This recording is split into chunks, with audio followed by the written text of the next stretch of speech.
So good morning once again. Today we're going to continue our discussion on modeling time series, in particular using the Box-Jenkins approach, the autoregressive integrated moving average.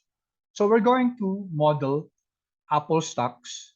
We're going to download Apple stocks, and then we're going to model the price of the Apple stock. For your exercise, you will have to model the returns, because in finance, what's usually modeled is the returns of the asset. So we're going to use these packages once again. So she forecast, a very powerful package on modeling time series and forecasting. So we have FPP3, the quant mode package is also highly used as far as stock data is concerned. And then there are other packages on time series, T series, time series, XTS also. Then we have the for data visualization, ggplot2. And then URCA, okay, is also an important package, and we're going to use this for more for GARCH. And then TSM is also a powerful package for time series analysis. Plotly and ggfortify are used in combination with ggplot2. They reinforce ggplot2. Okay, so these are the packages that we're going to need. So I hope you have loaded them. Okay. All right. So we're going to use the quant mode package. Okay, let's first do some. Let's see some information about the quant mode package. Okay, maybe I'll just go to packages and then type quant mode there. Click this. All right. So description file. It's always helpful, class, to try to at least know what the package is all about. So package quant mode. It's a quantitative financial modeling framework. Okay, the author is Josh Ulrich. Okay, and there are others who worked with him: Ethan Smith, Wouter Thielen, Paul Peter, Steve Brunder. Okay, you can also get the details about this under CRAN.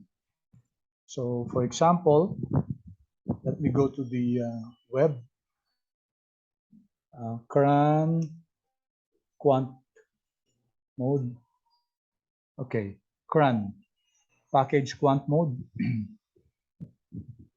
All right. Specify, build, trade, and analyze quantitative financial trading strategies. So this package is very powerful as far as quantitative trading, getting information from the net. And let's see the reference manual here, quant mode PDF. Okay, so this is a comprehensive guide. All right, so these are the functionalities that you can use.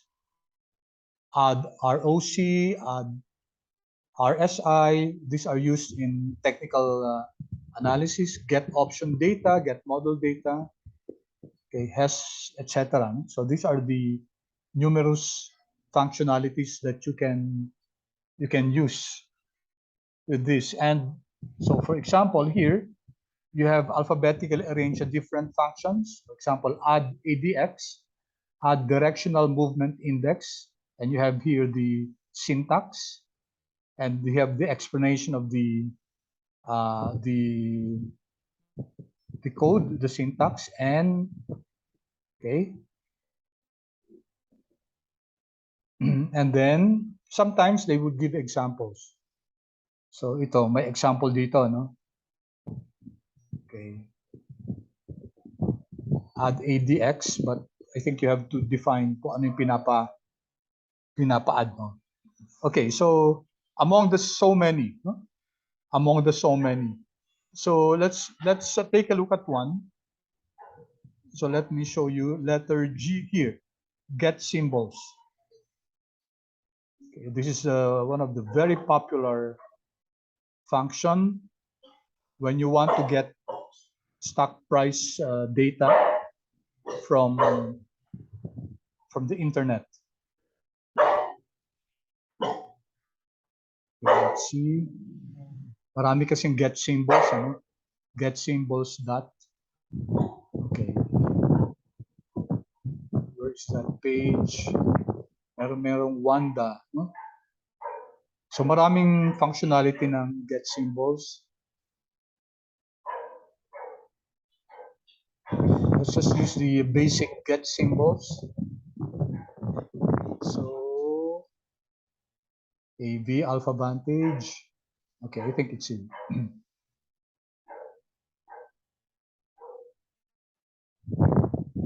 Okay, it's in page 50. Okay. Get symbols. Load and manage data from multiple sources. So it depends on where you're getting the data from. So this function is used to load and manage symbols in a specified environment. Used by specify model to retrieve symbols specified in the first step modeling procedure. Okay, so current source methods available are Yahoo. Google hindi na eh. Dati available sa Google. MySQL, Fred, which is a very huge database based on the United States St. Louis Federal Reserve to. Our data, Wanda is also a site where you can download exchange rates. Alpha Venture.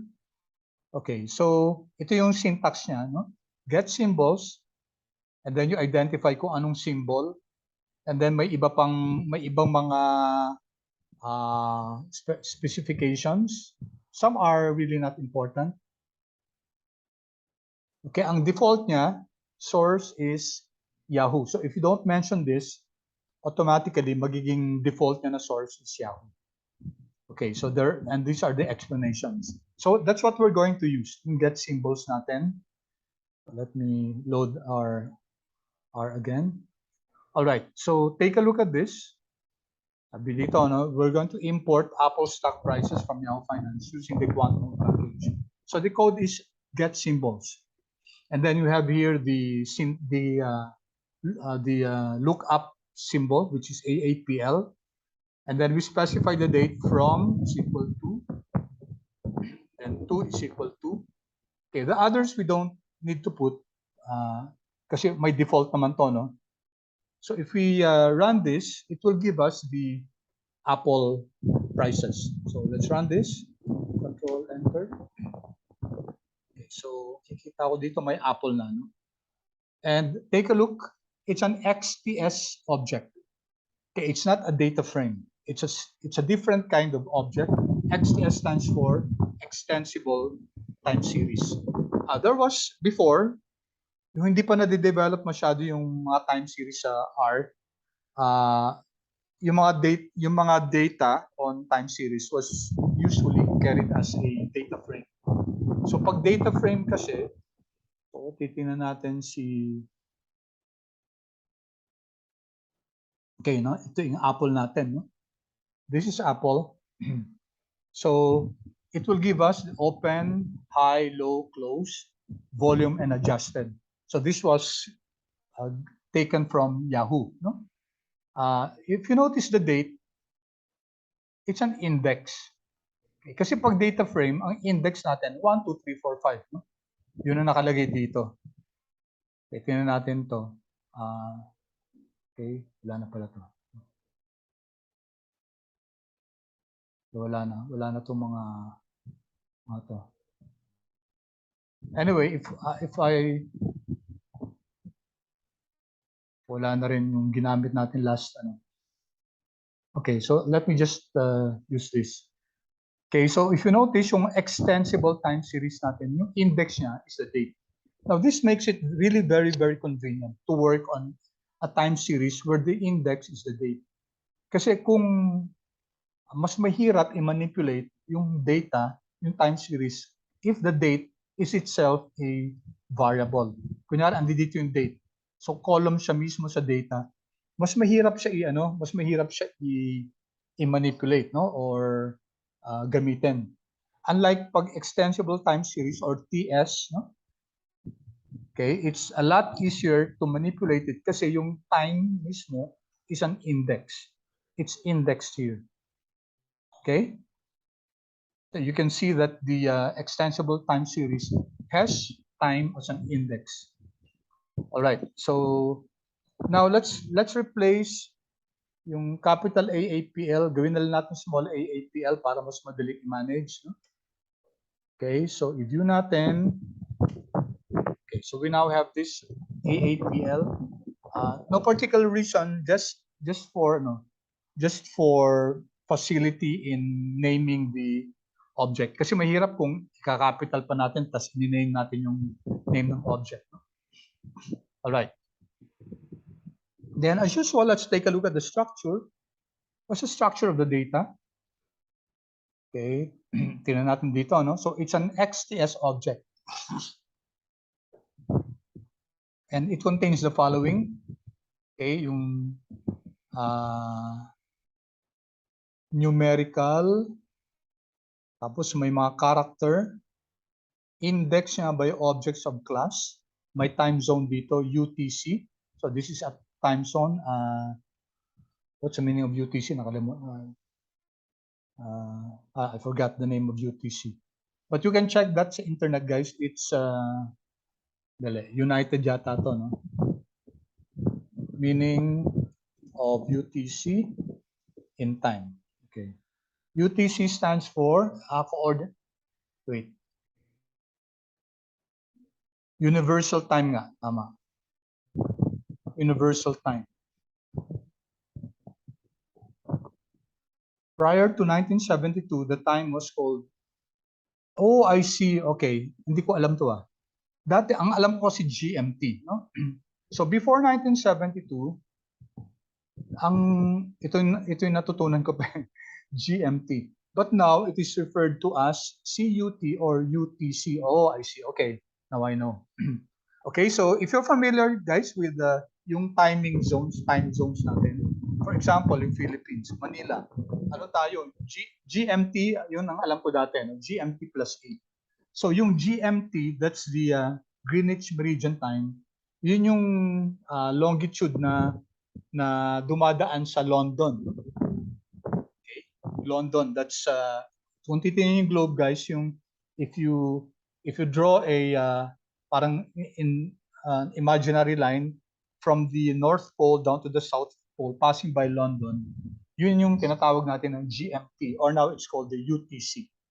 Okay? It's a coordinated time scale. Okay? Tapos dito pa may Z pa, no? Z time or Zulu time. Bakit Zulu time? Kasi ang Zulu time ba? Okay. Sorry for this, guys. Additional ano lang sa atin. Knowledge. Zulu time. Ang Zulu time ba, does it coincide with it? Let's take a look at the image. Alright, ito yung sinasabi ko, guys. No? Okay, from North Pole down to South Pole, ito yung tatamaan yung London. Okay, I think this is it. Andito yung London. No? So that's what we call the GMT. Okay, so Zulu time is the current time in Greenwich, England. England was the king of the sea in the 18th. Kaya sa kanila binase yung time, prime meridian.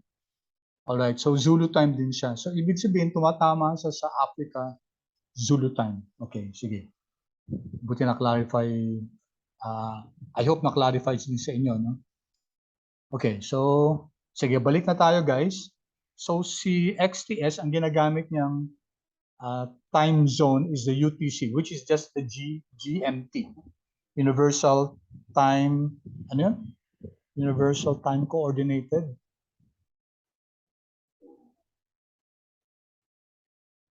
Universal Time Coordinated. Okay.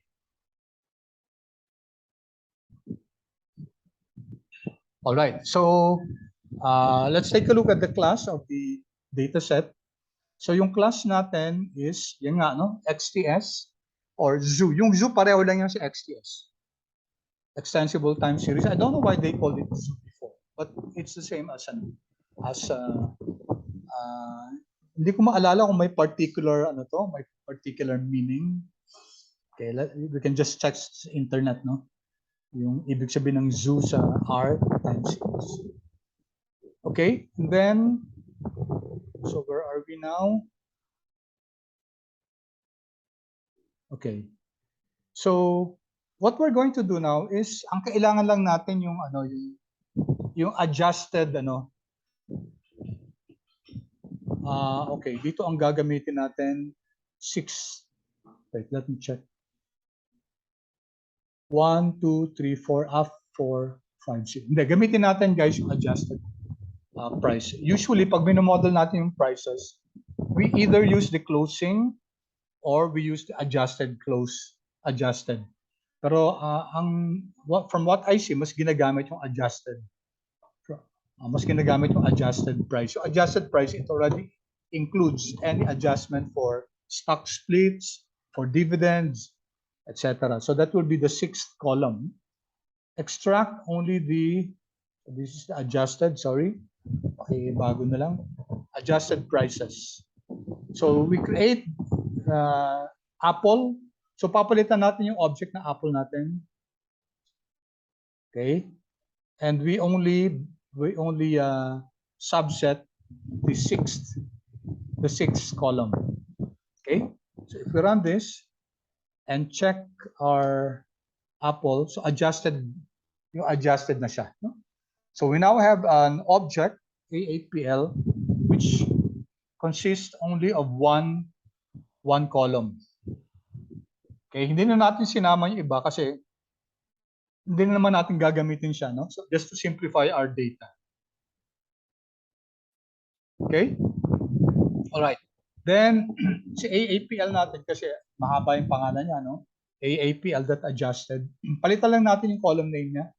So the function is column names of Apple, and then we assign just the name adjusted, just to simplify. Okay, so run natin to, and you'll see that Apple now has the name adjusted.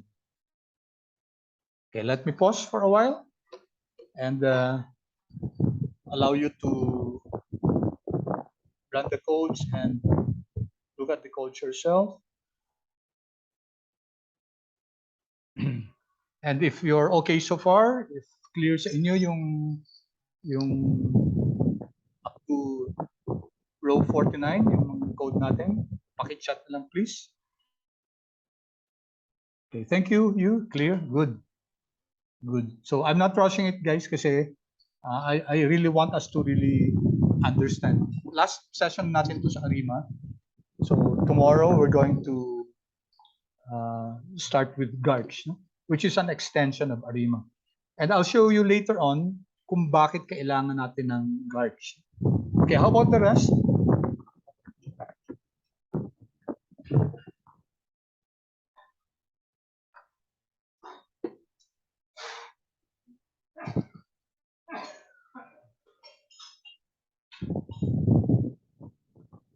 Clear ba sa iba? Si you pa lang at saka si Samir yung nagko-comment. Let me hear it from the others. Yung, thank you.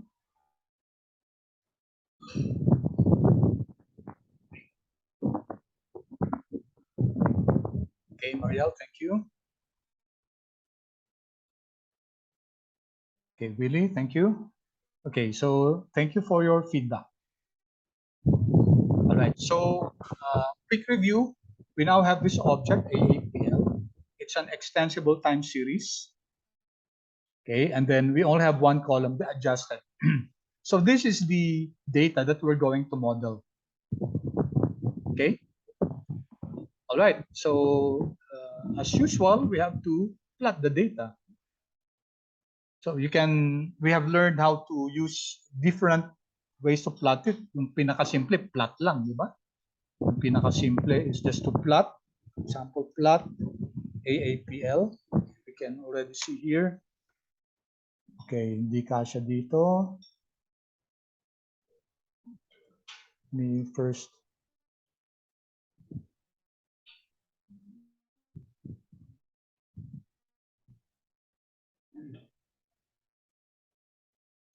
Expand ko to. Yan, okay. Hindi nagkasya yung space kanina. Kaya, all right. So feedback, please. Stationary or not stationary? Yes, stationary. No, not stationary. Please chat. No, no, good, good. Thank you, Willie, thank you. How about the others? Stationary o hindi? Okay, thank you, Samir. All right, thank you. So it's not stationary, kitang-kita, no? Obviously, it's not stationary in trend, neither is it stationary in sa variance. Hard to tell, no? Hard to tell, but definitely this is not stationary because there is a trend. Now, we're not sure if there's not constant invariance kasi hindi siya masyadong apparent dito. No? But towards this, if you take a look at this range ng data, medyo, medyo hindi constant yung variance. All right. Okay, so we can see immediately that we have to do something first. So let's use this plot, the auto plot.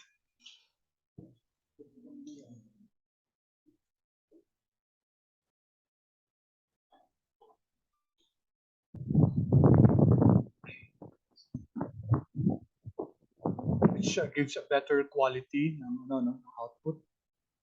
Okay, in fact, okay, sandali. Let me, may ipapaano lang ako Okay, take a look at this. GG Plotly. So what's this? The Plotly will allow us to have a dynamic chart. So, hindi lang. Para mas klaro sa atin. GG Plotly. So this function, this is from the Plotly package. Okay, so what does this do? It converts ggplot into Plotly. And what's Plotly? Plotly is a package that creates dynamic charts. No? Dynamic charts. So, ito yung mga ano niya. We will not go into this, but let me just show you the plot that we generated. It's not an ordinary plot. If I zoom this in, tingnan nyo, no? Take a look. It gives us the details per point here, no? Kitang-kita siya. Tapos you can zoom in, di ba? Ayan, no?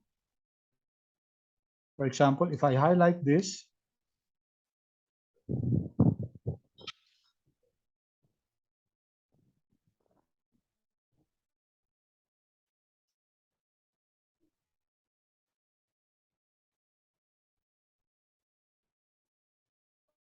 yeah. Okay, I can zoom into a particular part. You can see, guys, that na-zoom in siya, di ba? So, itong okay, see, I'm zooming in on a particular part of the plot, which you cannot do, guys, in the ordinary plot.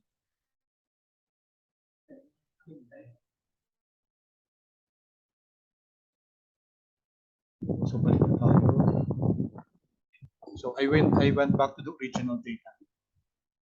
So it's a lot easier to navigate through this. So this is what the Plotly package does. So many things, guys, to learn in R and R Studio, but the tools that is provided by this will really prepare you to become a good data analyst or data scientist if you want to pursue this track sa career sa finance. Kasi finance at saka data analysis really go together. Hindi pa pwede kang mag-finance tapos hindi ka marunong sa sa data science or sa data analysis. All right. Okay, so tapos we can also make use of the sa quant mode, there's a function in chart series. So let's plot this. Kasi iba naman ang binibigay ni ano, iba binibigay ni quant mode, no? So ito actually candlesticks to.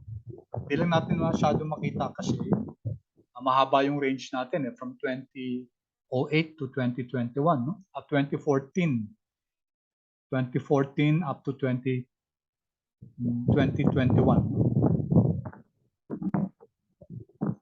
So we can see here the plot using the chart series function coming from quant mode. Okay, so pause again for a while, class. Let me give you some time to explore. Tingnan niyo muna tong ano yung plot view. Just navigate through that.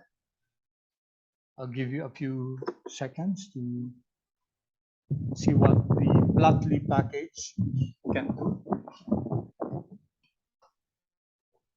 So yung simple na plot, kinonvert niya into a dynamic plot.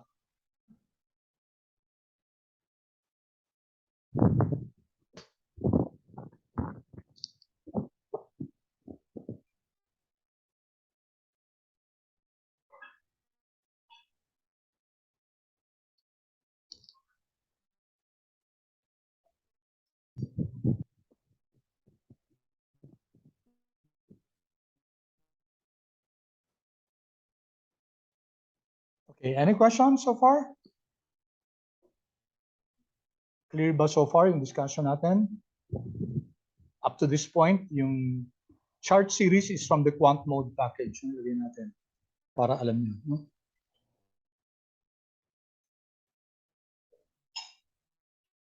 Okay, thank you, Shamir. Okay, the rest, okay tayo so far?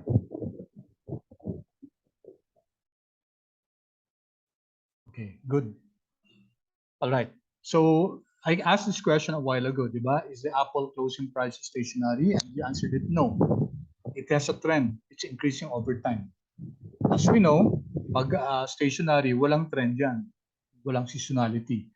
Although yung non-constant variance, hindi natin masyado makita. No? We're not sure if the variance is not constant. Our data, though, does not exhibit, wala siyang seasonality naman. Okay, so if we're going to model this data, this Apple adjusted prices, then we're going to use, you know that there are several models. There's several ways to do this. Maraming modeling na pwedeng gamitin sa time series. Okay? Meron tayong mga exponential smoothing, different types. And isa sa pinaka-powerful yung Box-Jenkins approach, which was developed in 1970. So let's use Box-Jenkins approach. Una, mag-manual method muna tayo. Manual pero ginagamit pa rin natin si R. So when I say manual, what I mean is we go through the process of converting the data first into a stationary data series. Okay? So kasi may trend siya, tapos hindi apparent naman na non-constant yung variance, which is to say na may seasonality yung data, hindi naman siya ganun ka-apparent. Let's try first and see if we can resolve the stationary issue by getting the difference. Okay, so ano ginagawa, guys, if you get the first difference of the data? What happens is that you create a new object, diba? Nag-create ka ng panibagong object. So it's not the original time series. Okay, however, later on, pag nag-forecast ka, you can convert now back to the original series para alam natin kung ano yung original data. Ano yung equivalent na sa original data na pino-forecast natin. Okay, so you know this, we subtract each of the prices from the previous one. And if we have n observations, magiging n minus 1 na lang yun. Okay, kasi mawawalan ng isa kasi minus tayo. Alright, so the very easy to do that in R. So let's create this object, the AAPL, just to say that this is difference. So this is difference ng AAPL. Okay, so let's run this and then view natin. All right, if you take a look, meron tayong NA dito, no? And then you have here negative. Negative kasi pag nagmamanage ka, it's possible that yung ano natin, yung previous data is greater than the current data. So ito yung sinasabi ko sa inyo guys, na kapag kailangan natin i-log yung data, mas magandang i-log muna natin instead of getting the difference first and then getting the log. Hindi na kasi pwedeng ma-log to eh, kasi may negative na. So what you do is to first get the log and then kung kailangan, i-difference pa. So log, but we're using the difference of the log data. Okay, so we have now the difference data. Now we have to remove yung first. Kailangan matanggal natin to kasi NA ito, no? So we just replace the object, the APL, with the difference APL, and then subset natin. -1 means tatanggalin yung first row, and then yung column, same. Isa lang naman yung column, kaya okay lang to. Alright, so if you run this, then let's view again. Well, tinan ko na lang dito. Notice that wala na yung NA dito. No more NA kasi tinanggal na natin. Nag-subset tayo. -1 here means, di ba, row to row, and then column to. So sa row, tanggalin daw yung first row. Okay. Right, then plot ulit natin. So this is now your difference. Okay. Okay, so what's now the difference between the Apple prices and then the difference Apple prices? Comment please. Ano nangyari?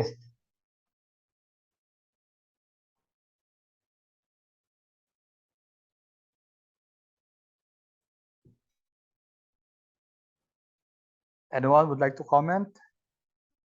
Okay, natin sa chat. Thank you. Okay, thank you, you. Huh? Stationary na siya. Thank you, Samir. Yes, correct. It became stationary. Trend stationary na. Wala nang ano, no? Wala nang... However, hindi tayo sigurado kung... Ang problema nito, guys, di ba, yung variance niya, no? Meron tayong tinatawag na shocks. Volatility shocks. Nagka-cluster siya, no? Okay, this is what we call volatility clustering. What do I mean by clustering? Yung mga prices, okay, prices tend to go up and go up and go up. Parang pag nag-i-increase, increase siya ng increase ng increase. Okay, parang sunod-sunod na increase. Tapos dito naman, may periods naman of continuous going down yung price. Okay, so you can see baba, baba, baba, baba, baba. Ang tawag doon, volatility clustering, where increases cluster, ibig sabihin tuloy-tuloy, and decreases also cluster. So we can see that here, di ba yan, no? Kita natin, these are periods of prices going up. Ito naman, these are prices of periods going down. Okay? Negative kasi. Di ba? Ito, difference to eh. So, ibig sabihin ng negative, pag negative siya, ibig sabihin, prices were going down. Kasi if I subtract yung price ngayon to the price yesterday, and if it's negative, and if it's continuously growing na negative, then ganito yung magiging plot niya. So this is what we call volatility clustering. And I'd like to point out now, guys, that ito, okay, sa totoo lang, hindi makaka-capture ni ARIMA. Okay? So this cannot be captured by ARIMA. Kaya nga, I'm saying this now, that at the onset, I'd like to tell you already that this will require a arch-garch modeling.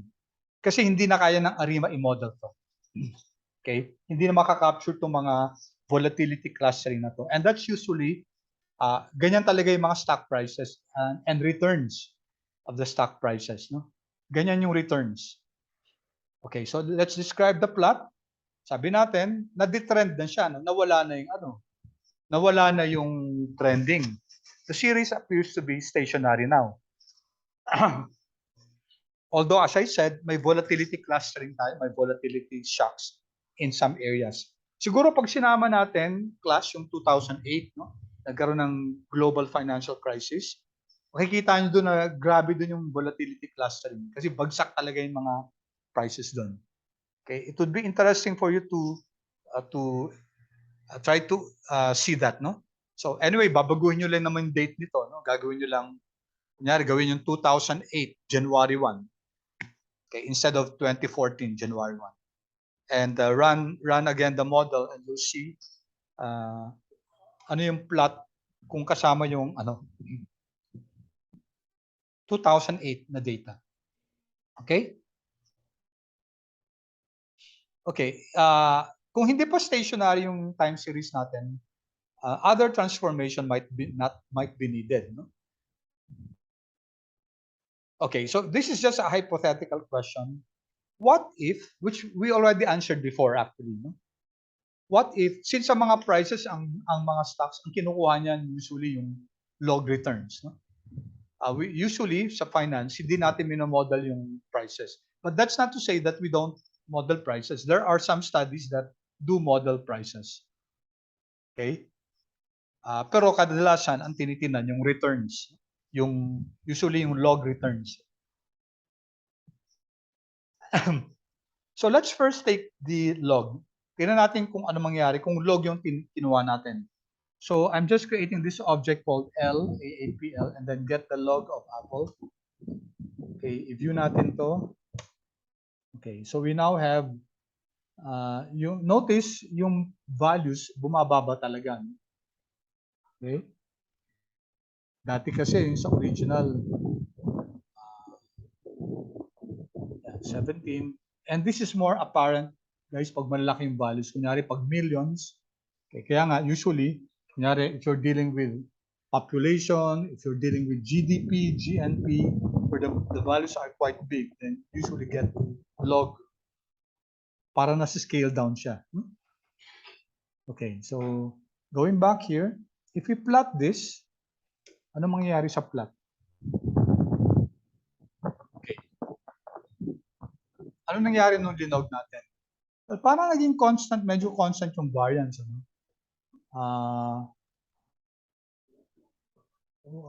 There's no apparent seasonality. Pero it did not address the trending. So getting the log will not address the trending of the data. Okay? So kung gusto natin gawing stationary yan, aside from log, okay, kukunin mo pa yung difference. No? So which is the next step here? So I'm now creating this object, difference ng log AAPL, which is the difference of the log AAPL. Okay, if I run this code chunk, okay, this is now your difference log AAPL, and then the plot is now, yeah. Okay, so it was the differencing that addressed the trending of the data. And you now have this data, which is your difference log apple. Now take note, class, that you're now working with a different data. Hindi na ito yung original na apple data. Just take note of that. Kasi for example, if you want to predict, actually ngayon sa ARIMA madali na yun, hindi na natin talaga actually kailangan i-convert. Dati kasi, kung minamanual lang to, so ang data mo ngayon, difference ng log AAPL. So it's now this data that you're working on. And then you create your model. So the model is the difference log AAPL. Eh ngayon, if I need to forecast yung apple mismo, pero ang minodel ko is DLAAPL na, so paano yun? Then I will have to do transformation. Okay? Kailangan i-convert ko ulit yung difference log AAPL into, kailangan ano na dapat siya? AAPL ulit. Okay, but since we have technology now, we have R now, we don't really need to do that anymore, as you'll see in a while. All right. So, anong gagamitin natin, guys? Is it the difference or the log difference model? Both are already assuming just visually pwede nating i-assume na ano na no na na stationary na. Okay, depende sa sa requirement ng study niyo. Okay, if you really need to look at the log ng prices, okay, then you use the difference log. Pero kung wala namang ganung then we can just use the difference kasi the simpler the better. Kasi mas complicated yung difference ng log kaysa difference data. Okay? Now, you know this, guys, if we get the difference first and then get the log, sabi natin, di ba, mag-error tayo. Di ba? May NaN kasi may mga negative yan. Okay, we have done that last time. All right? As mentioned above, it is better to get the log and then difference it and not the reverse.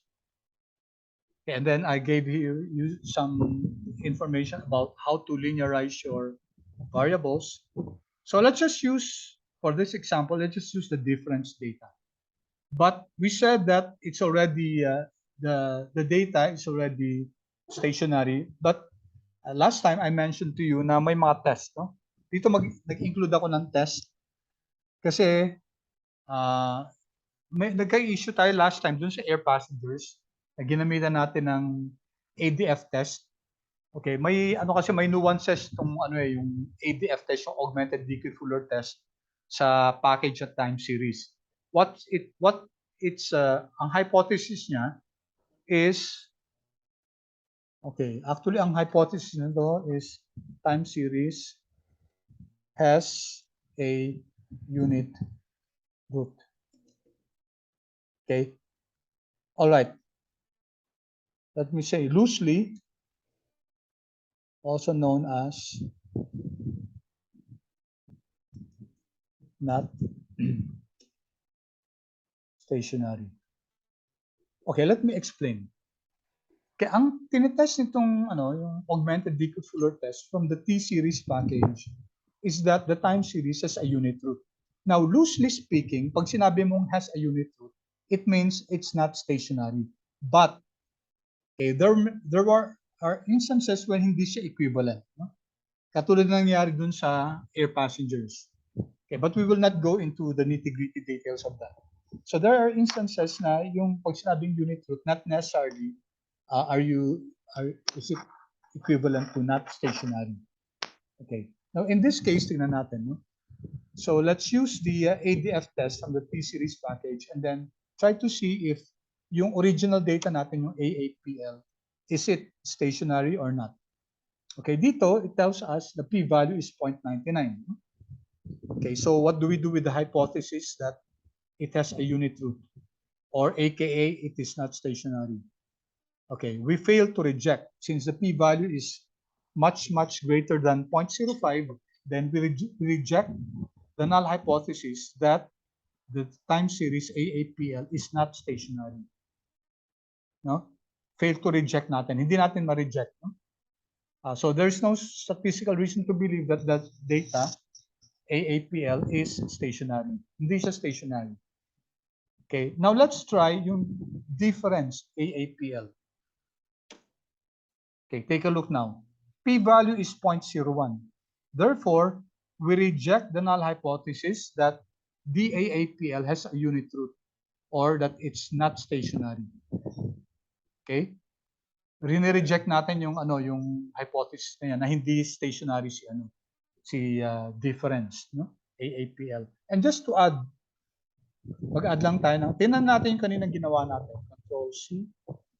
How about the check natin tong si log, no? Si log aapl, stationary ba siya? Okay, hindi rin stationary, no? Okay? Si log aapl, medyo na smooth out yung yung variance, pero yung may trend pa rin. And lastly, how about yung ano ginawa natin kanina? Log muna, no? Log difference. Let's see if this is stationary. Oops, Ano to? NAs. Nag-log muna tayo, tapos nag-difference. Bakit?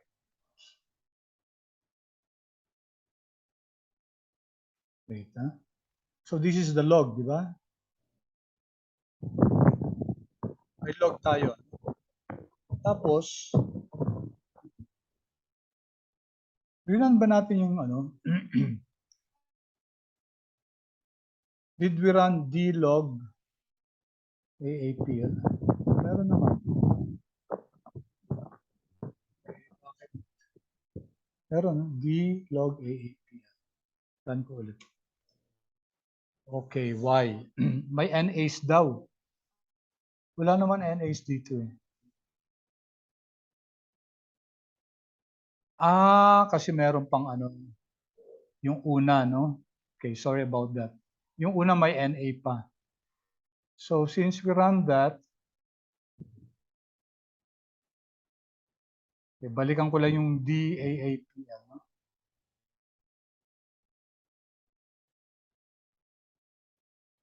Ito.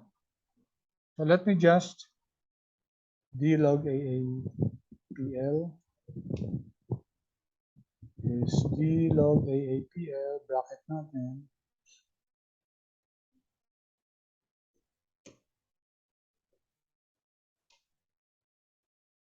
Okay. So yung linog natin, tas dinifference natin, class, DLL, LAAPL, kulang na L. I just removed the first, ano? I removed the first, yan, tinanggal ko na yung first na NA, kaya para marana natin itong ano, so that I can run and check if this is stationary. And we expect this to be not stationary. Okay, pause muna ako guys. I might be going too fast already. I'll give you time to work on it. If you have clarifications, questions, please feel free to unmute yourself or chat.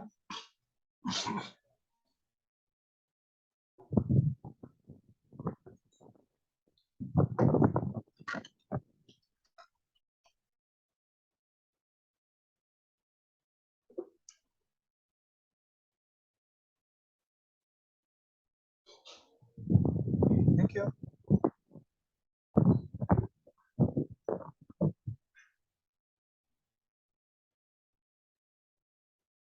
All right, no questions? Okay, proceed lang tayo ha. So what happened here, tinest lang natin. I was testing the different time series, si Apple. May trend yan eh, no? So lumabas dito sa augmented Dickey Fuller test natin, not stationary siya. Si difference, stationary. Si log, di ba, not stationary din to. Si difference log, stationary siya. Okay, aside from the augmented Dickey Fuller test, meron ding ibang test pa, si KPSS test. Ito, no, ang tinetest natin dito is the time series is stationary. Now notice that this is the opposite of the ADF test, no? Kasi sa ADF test, not stationary yung null hypothesis natin. Dito sa KPSS test, ang ano natin, ang null hypothesis, time series is stationary. And then also, it's not directly testing the unit root. It's testing kung stationary siya or hindi. Sabi natin, di ba, kanina, loosely speaking, unit root, kung may unit root, ibig sabihin nun, not stationary. But not always. There are instances which we have proven last time. Diba si airline passengers, nung tinetest natin using the ADF that test, lumalabas na walang unit root. Okay, therefore walang unit root pero stationary. Pero hindi stationary si no? Hindi stationary si airline passengers. So which means that hindi talaga, hindi 100% equivalent yung having a unit root and being not stationary. Okay? But usually, guys, pag nag-work naman tong ADF test. So let's take a look at this. Ito naman KPSS test. No? This is also coming from the T-series package. So KPSS.test, ito yung object natin, DAAPL, and null, ang kasama sa syntax to, trend yung chine-check natin. Trend stationary. If you run this, all right, p-value is 0.1. P-value is 0.1, which is greater than 0.05. Hello? Greater than 0.05. Therefore, we fail to reject the null hypothesis. So we fail to reject the null hypothesis that the time series is stationary. So stationary na. Stationary na. So singa yung APL, check natin, class. O, tinan nyo to, no? APL, AAPL. Okay, p-value is 0.01.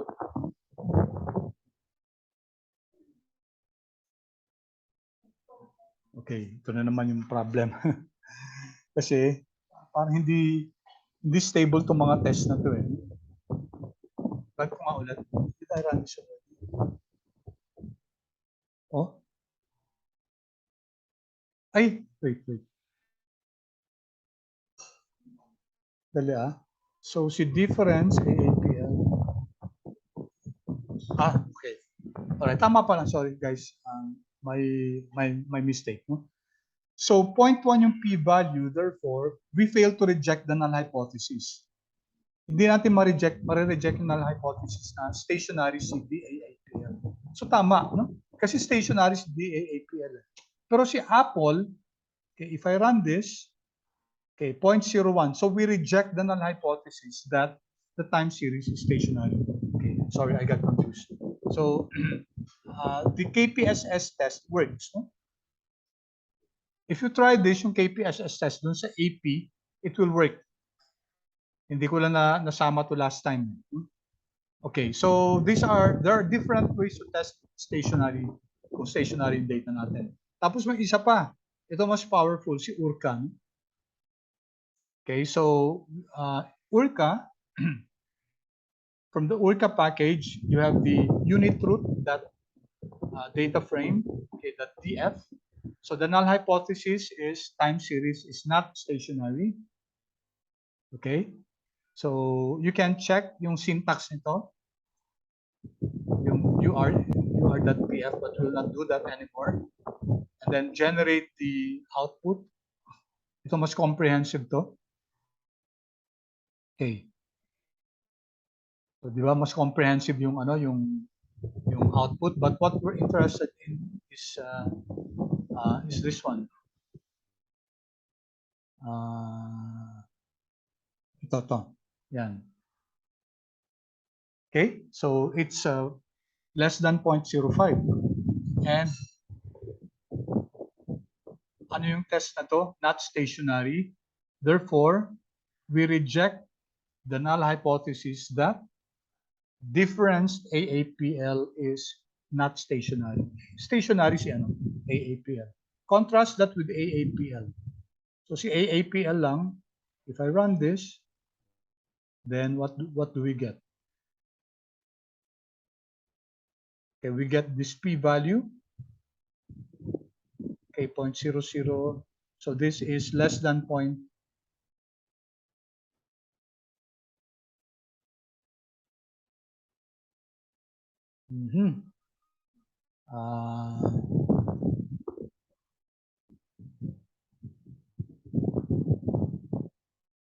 Bakit ganoon na naman?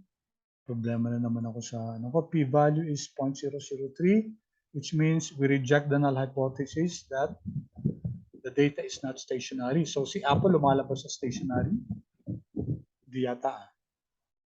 Kasi si difference, AAPL, p-value niya is 0, no?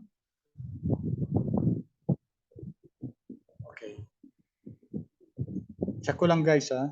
Check natin CUR, baka sa syntax ko. No? URDF.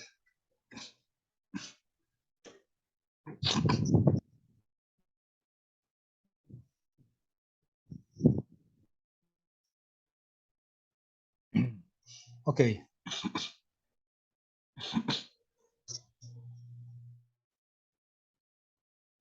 Subtype is equal to none, drift or trend. Let me see. I-check ko nga kung trend to. Okay, then run.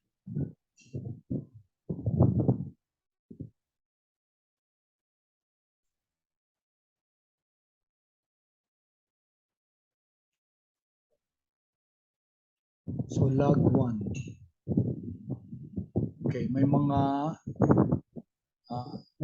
output siya dito na I think we have to check pa. Ito yung sa trend.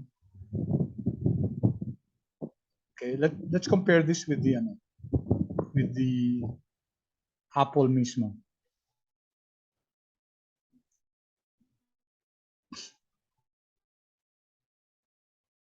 Okay, yun. Okay, so ang question, ano yung titingnan natin dito na ano? Yung log 1, ito. So, this is what we need to look at. Tingnan ko lang yung literature nito ha.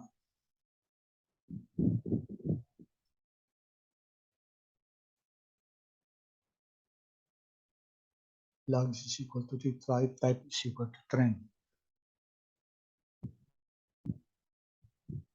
Log is equal to 0. Okay, so dito kasi, sa coefficients niya, I'm not sure what is this the trend?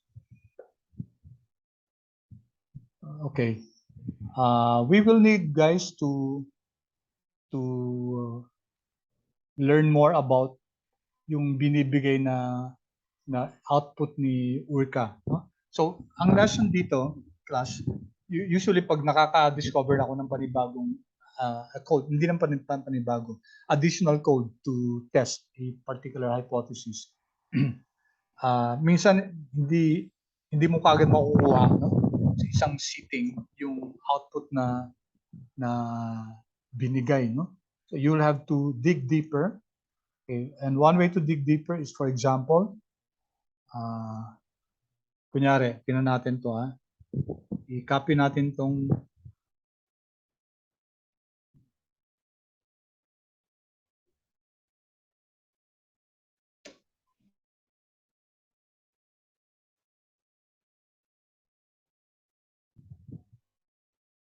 so ito may log 3 no. Kinopya ko guys yung sample doon.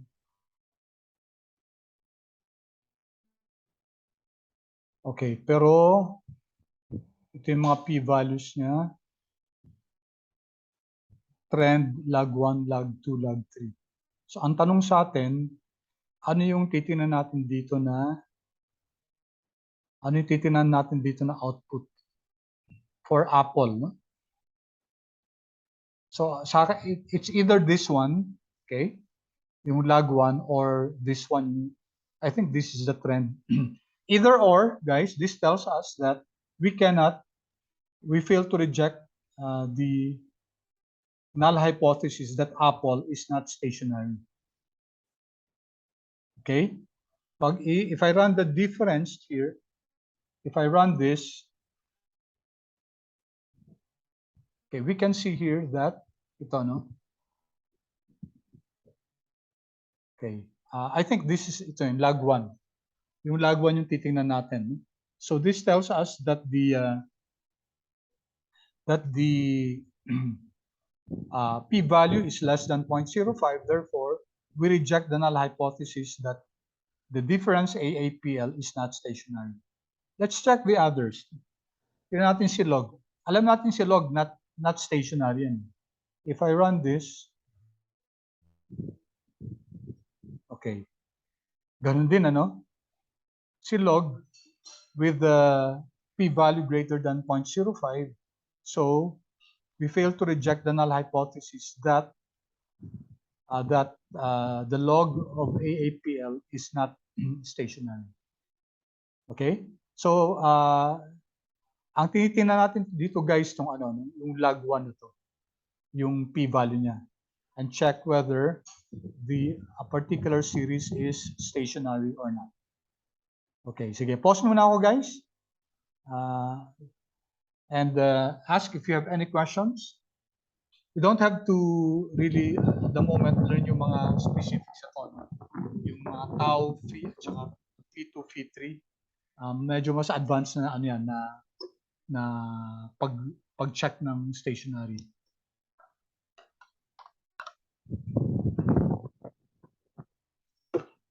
Clear so far, guys? As far as the URCA is, I'm just deepening yung yung discussion natin. I introduced yung ADF test muna, tapos yung KPSS test, and now there's yung UR, unit root test. But there are certain nuances here that we should know.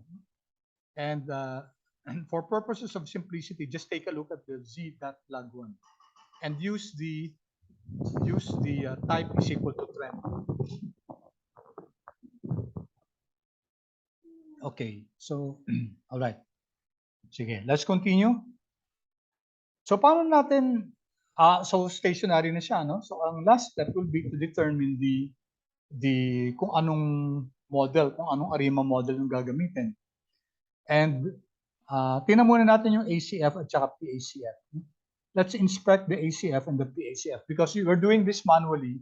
So remember dati, para ma-determine natin kung ano siya, kung AR process ba o MA or ARMA process, kailangan natin i-plot yung autocorrelation function at saka yung partial autocorrelation function. So let's plot this. Okay. So hindi maganda tong plot na to, no? Kasi hindi masyadong kahit na i-maximize natin to, hindi nga kita yung sa akin hindi nakikita yung yung title, no? So let's use the other plot yung sa TSM ito. Mas clear yung plot na to.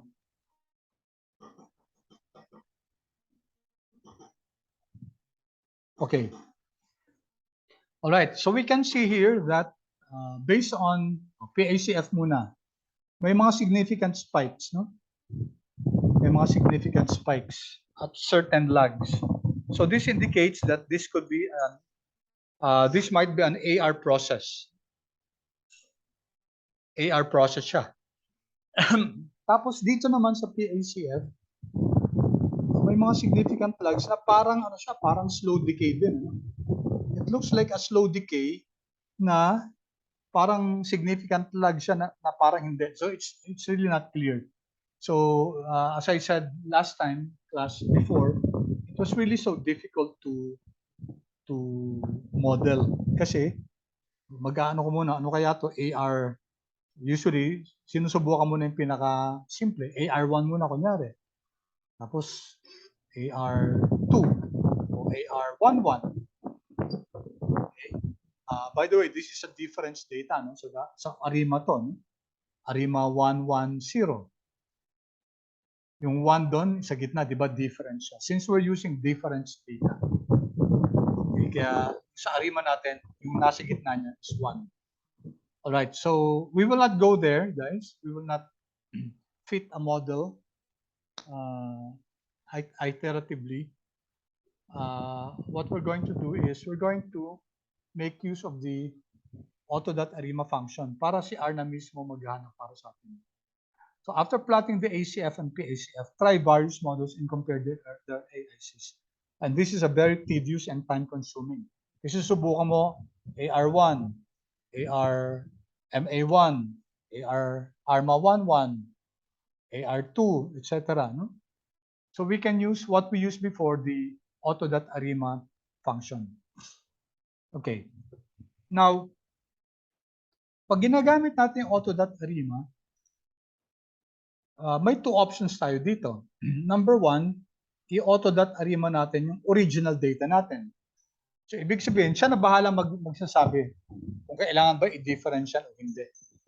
Okay, or we can use auto.arima for the data that we're working on, difference AAPL. So, you got it, guys? Ulitin ko lang yun para clear tayo.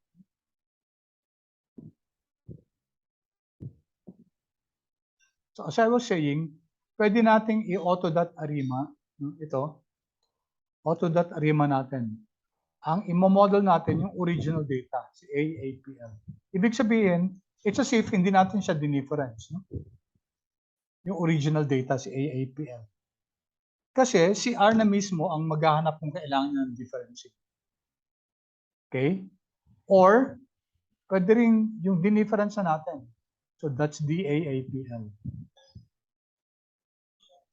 Either or, you come up with the same model. Okay, so whether we use the original or use the difference, okay, then we'll still get the same answer.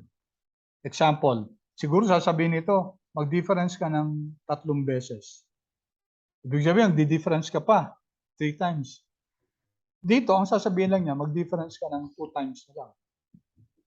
Bakit? Kasi naka-difference na yung data natin. Naka-difference na yung data natin, therefore, dito. So 2 times na lang siya, i-difference. Kung ang model niya calls for 3 times differencing of the original model, of the original data. 3 times natin i-difference to is equivalent to differencing the difference AAPL 2 times more. So, parehong data lang kakalabas niya yan actually. Okay? Clear guys? Clear yon? Pakichat naman please kung clear yung sinasabi ko.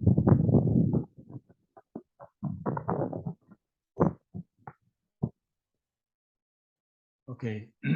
Yung iba, about the rest.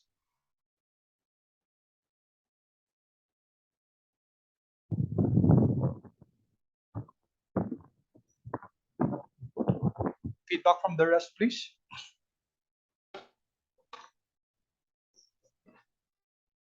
Clear ba?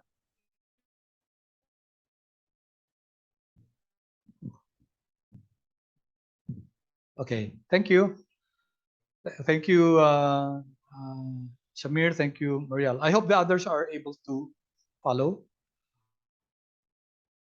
Okay, so what are we going to do now? We're now going to model our time series. Okay, and we have the benefit of using the auto.arima from the forecast package. Na siya na mismo maghahanap ng ARIMA model for us. So let's do that. Okay, here we're creating this object called mod1. Model 1, we're using the auto.arima function, and I'm using the original AAPL. Okay, trace is equal to true. Ibig sabihin lahat ng possible options ilalagay niya, and then i-summarize natin yung output. Okay. All right. So, ito yung mga models na chinek niya, no? Refitting the best model without approximations. Okay, so turns out that this is the best model. It's an ARIMA 520. Okay, anong ibig sabihin nito, class? AR 5 logs, no? So we're going to model our data based on 5 previous values of itself, and then dalawang differencing. So magkakaroon tayo ng, di ba nag-differencing na tayo kanina?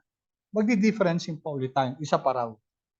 Tapos, AR 5, walang MA component.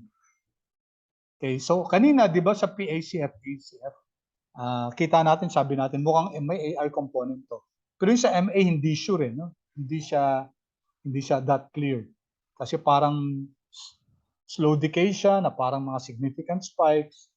But this confirms that the suggested model is an ARIMA 520. Okay, so ano yung model natin na yun? Okay, so here are the components. No? So si AR1, negative 0.9106, si AR2, negative 6983, etc. Ito yung mga standard errors nila. Okay, ito yung mga coefficients natin. Those are our coefficients. So, okay, rinan ko siya dito.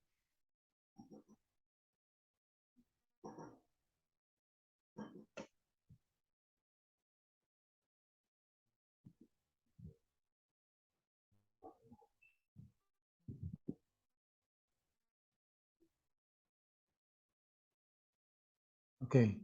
So ito yung coefficients ng, take note guys, DD. DD. This is now difference. Kasi sabi ni R, dalawang differencing ang gawin natin. Yan.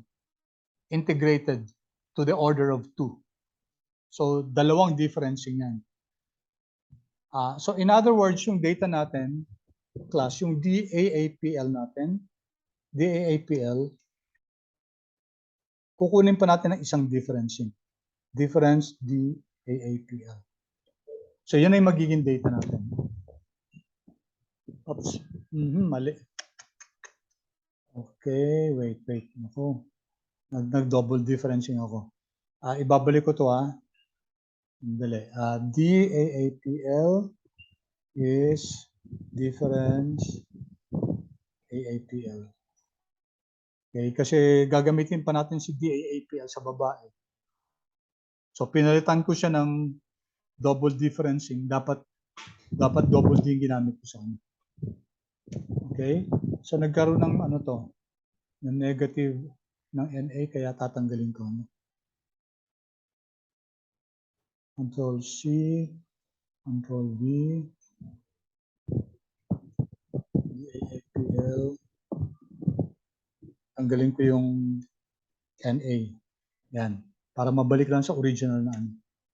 Okay. Alright. I made a mistake a while ago dito. Ginawa ko si DAAPL, second differencing niya. Okay. But we still need DAAPL. So dapat ganito ginawa ko. DDAAPL is the difference ng DAAPL.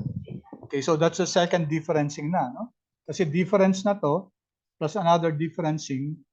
Okay? So ang sinasuggest ni ito yung gagamitin nating data, no? Yung double na difference.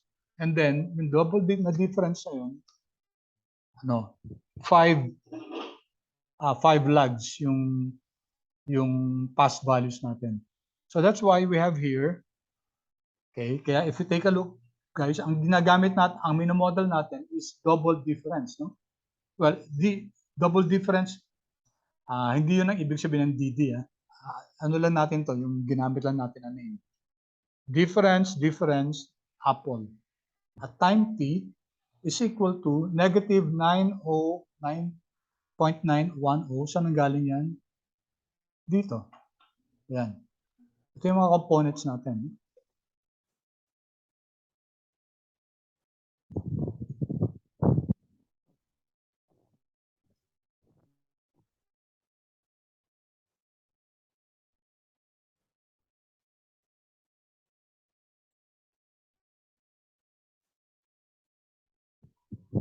Okay? Negative 0.906 times DDAPL T minus 1. Yung previous value niya. Tapos ito T minus 2, 0.6983. And then 5396, ito yun. T minus 3. And then 3579, T minus 4. And then 0.41457, T minus 5. Plus a certain error term. Okay, so that's your model. Note that we're now working on a different data set. Ibang time series na yan. Hindi na yan yung original na na time series natin. Okay, pause muna ako, guys. Let it sink in a bit to you.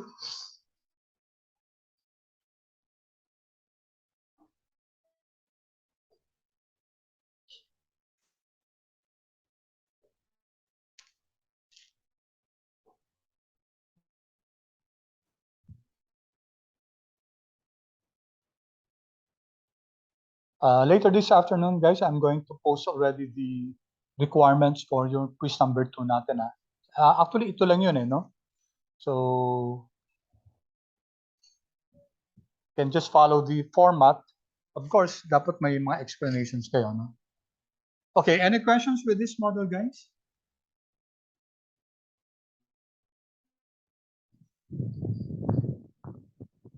Clear ba? Payas naman, guys? Clear so far?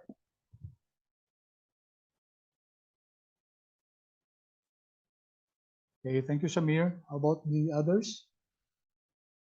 Pakonti yata ng pakonti yung nagre-respond.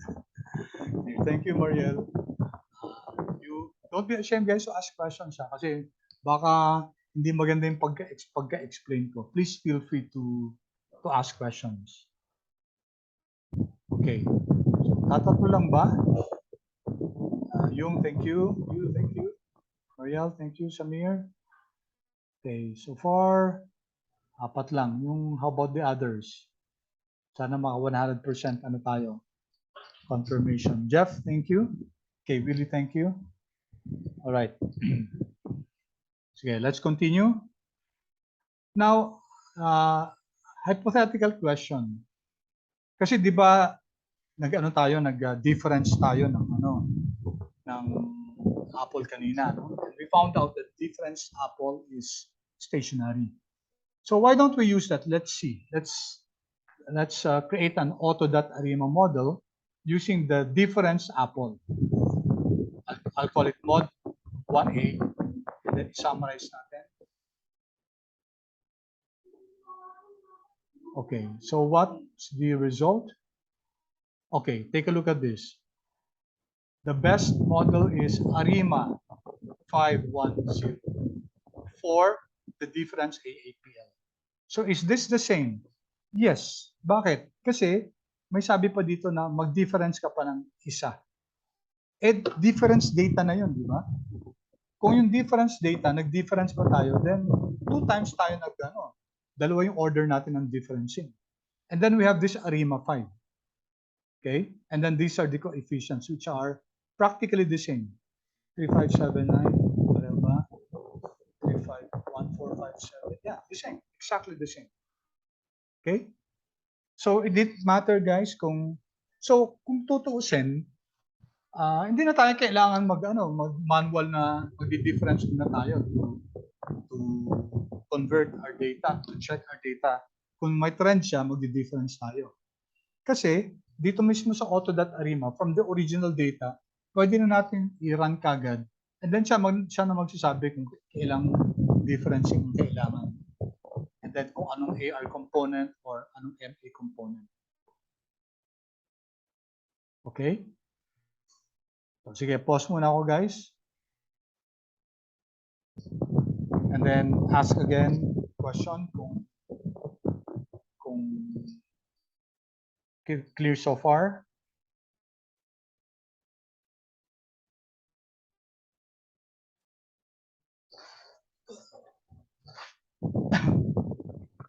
Good. Okay, good. All right. So last part natin yung konting diagnostics, no?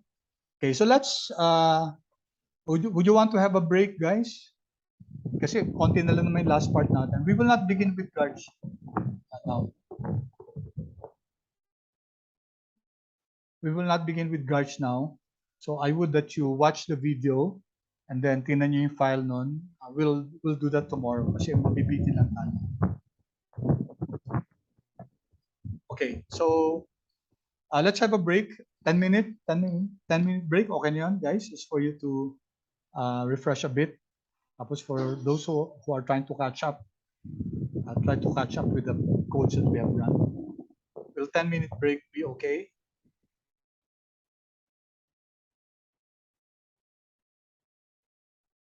Pause. So we have come up with a model for our Apple set, our Apple price. So the suggested model is an ARIMA. Yeah, it's an ARIMA 520. So That's a suggested model, ARIMA 520, based on the original model, or it's an ARIMA 510 if we're basing it on the difference series. It's the same, okay? It's the same. Okay, so let's now take a look at, let's now do some diagnostics for our model 1. Our model 1 is, if you recall, model 1, let me write here. Model 1 is our ARIMA. ARIMA 5, ARIMA 520, right? 5 lags of the AR component, 2 orders of differencing, and then no MA component. Okay, so this is based on the AAPL, the original data set. So let's first check.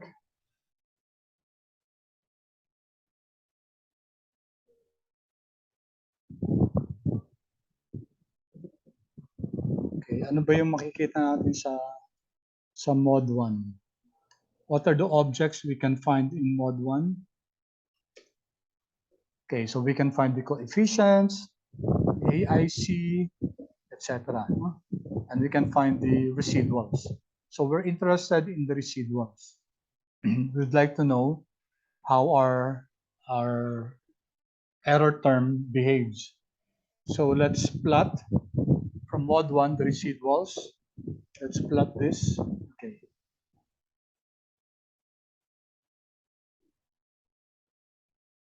Yeah. All right. So here we can see the residuals. And you notice that may clustering tayo dito, no? As expected kasi yung original data natin may mga volatility clustering. So nag-appear din siya sa mga residuals natin.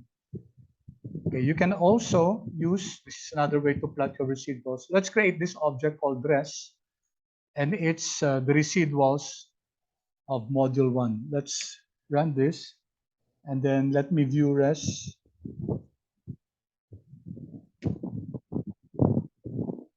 Okay, so ano siya, yung time series siya ng mga residuals natin. Okay, I tried to check, guys, kung bakit ganito, no? But pag nag-view, hindi nag-generate. Parang ano yata, yung I check sa internet, no? Same, marami din marami din nagaganong tatanong. And I haven't seen a resolution to that. So siguro ito yung sa bagong RStudio. So I hope they resolve that. Kasi dati wala namang problema pag view mo, ang pinapakita yung spreadsheet, yung matrix ng values. Ito hindi eh. It does not show. Sometimes if this works, I'm not sure when it works and when it does not. So that's something I will have to discover for myself also. Okay, so we have this res. Yung natin yung first 20.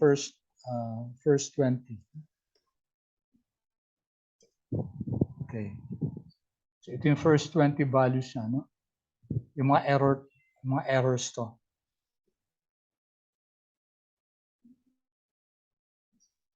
Okay. Then auto-plot natin yung residuals. Lagyan lang natin ng details.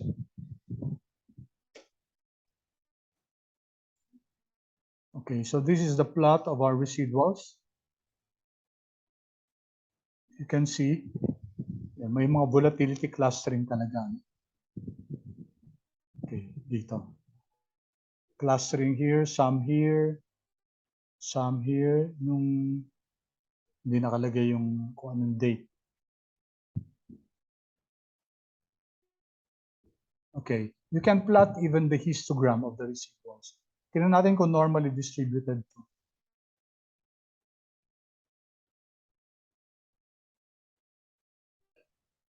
Okay, hindi siya normally distributed, medyo may mga malalaking outliers dito, no? Yeah, and even here, no?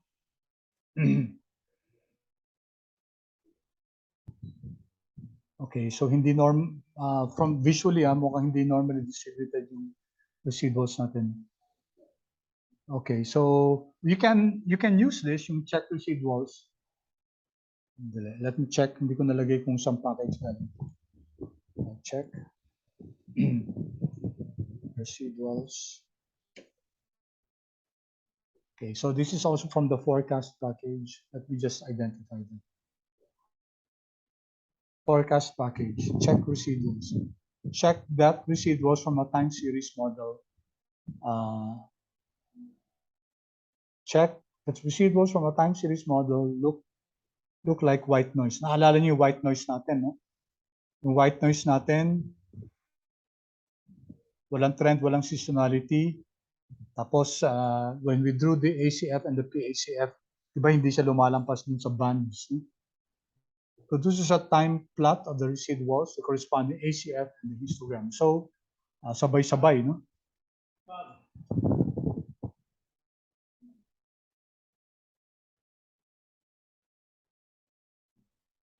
So let's run this.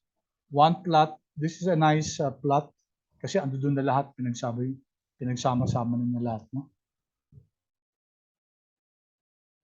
So we have here the time plot of the residuals. Okay. We have here the ACF, ang pinakita niya dito, no? ACF, and then you have here the histogram. Okay. So dito makikita natin sa residuals plot na hindi siya white noise, no? May mga volatility shocks siya dito. You can see that there are volatility shocks here. And the ACF, if this is white noise, dapat wala nang significant lags. Pero meron, no? You can see here there are significant lags here. Lampas dun sa blue line natin. So, hindi tayo nakapag-create ng white noise dun sa residuals natin. In fact, dun sa normal distribution natin, we can say that the errors are not normally distributed.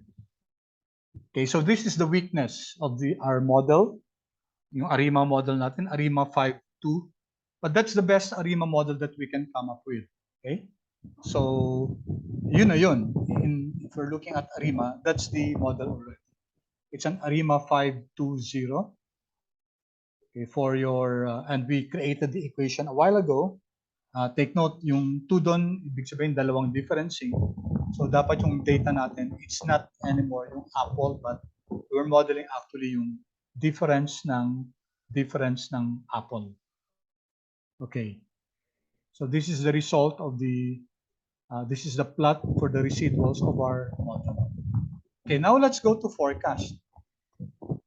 And oftentimes we're interested, ito muna, sige. I-run muna natin yung, okay, so 2 ways to run this. Yung mod 1 natin, di ba? Yung best model natin. Okay.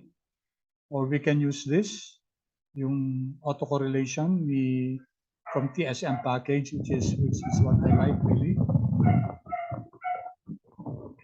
So you can see here that hindi white noise yung residuals natin.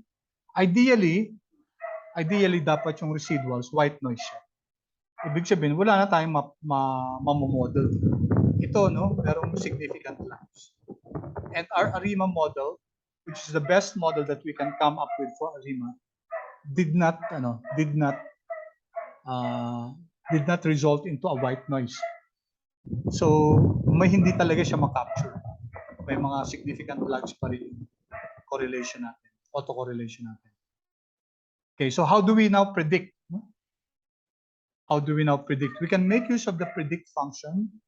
Okay, si predict function galing din sa forecast. Predict. Oops. Question mark pala. Okay, this also came from, sa stats pala. So from the stats package, okay? So let's create this object called pred. Okay, and then gagamitin natin predict function ni model 1 and that ahead 22. Bakit 22 guys? Kasi sa isang month, 22 trading days. On the average, there are 22 trading days in a month sa stocks. Okay, let's run this. Let's predict. Okay, so ano yung laman ng predict? Si predict is a list. First predict. It's a list of 2. Ano laman niya? Okay. Predict ba yan? Mali, sorry. Iba yung na, ano ko, no? Routon. Ito, si predict. Routon na pinlit ko. Okay, si predict is a list consisting of the predicted values, predictions, and the standard errors. Okay. Now, take note. Ayan, no, si predict. Ayan, 178, 179, 180, 180. So, yan ang mga predictions natin using the model.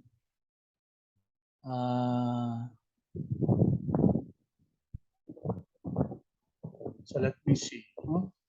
Ano nga natin? So, yung spread. And then,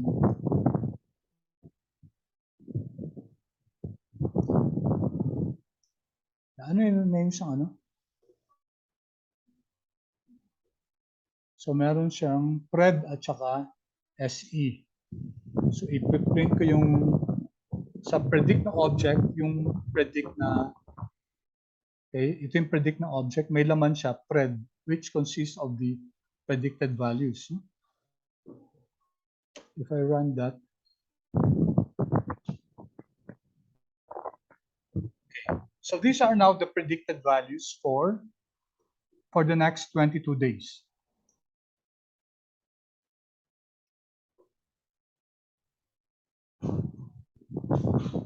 Okay, lagyan nga natin ng, let's create a name for that. P1 is your pred, $pred. So, dun sa object natin na pred, kunin natin yung object na pred din ng pangalan, which consists of the predicted values. I'm going to name that P1 and then i-plot nga natin, tingnan natin kung ano yung itsura ng predicted values natin. Okay, so based on the stats package, ito yung predicted values niya.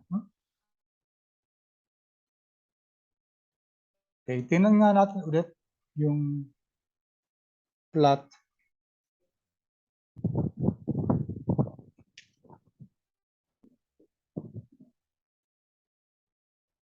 So kasi ito yung apple natin, ano? So based on the prediction, tataas daw yung for the next 22 days. Okay, because if you take a look at the apple data, the last, yung pinaka-figures natin dito yung huli, 177.4656. Okay? So, nung December 30, 177.4656 yung price ng Apple. And then, based on the prediction natin,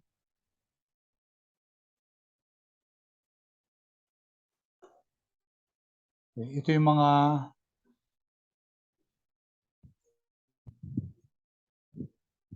ano, 178.46, 179. So, ang prediction based on the model is that it's going up. No? Ito yung predicted value. So, ito yung 22-day or 1-month prediction natin. Okay, and notice, ang binibigay niya na values yung Apple data na. Okay, even if it was modeled as difference ng AAPL, okay, ito yung advantage nito. Kahit na yung minodel natin yung data set is difference AAPL, ang binigay niya na prediction is the prediction of the data that we were modeling originally, yung AAPL. Diba? Kasi, remember, nag-auto.arima tayo. Balik tayo dun sa auto.arima. Ang ginamit natin na object is AAPL. Okay? So, nung predict natin, okay, nag-auto.arima tayo, nag-create ng model 1, but this model 1 is based on a transform data, di ba? Double difference na AAPL. And then when we use the predict function, ang binigay niyang prediction is not the prediction for the transformed data, for the modified data, but for the original data. So ito yung prediction natin for the next 22 days or next 1 month. No? Remember, ang sabi ko kanina, isang month, 22 days ang trading niyan. Okay, so ito yung general direction ng prediction natin for the next 22 days. Or we can use the forecast value. Tingnan natin guys kung pareho lang. Ito kasi malalagyan natin ng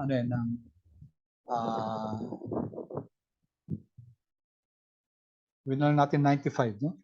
95% confidence interval. Okay, so let's create this object.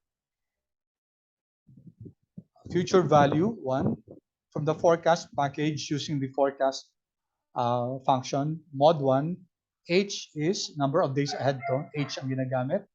Level is equal to 95 and then plot natin.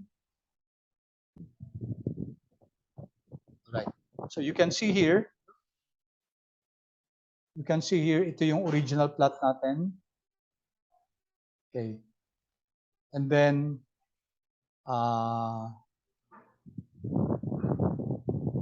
ito yung blue na yan. You can see there yung predicted value natin. Yan. And you have this, yung band na to, ito yung 95% confidence interval.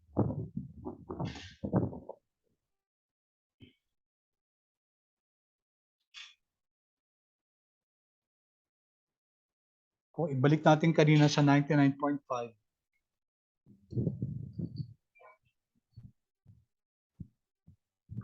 Okay. Mas sure tayo. So mas malaki yung niya, no? Yung confidence, yung interval niya. Okay, so this is the predicted value.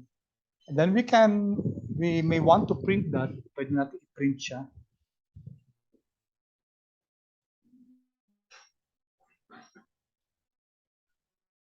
So ano ba laman ng, let's see. Anong names?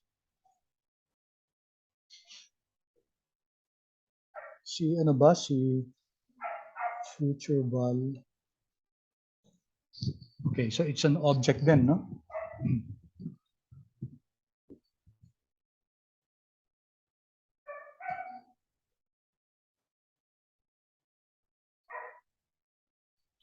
So method, okay, hanapin natin yung let's go to the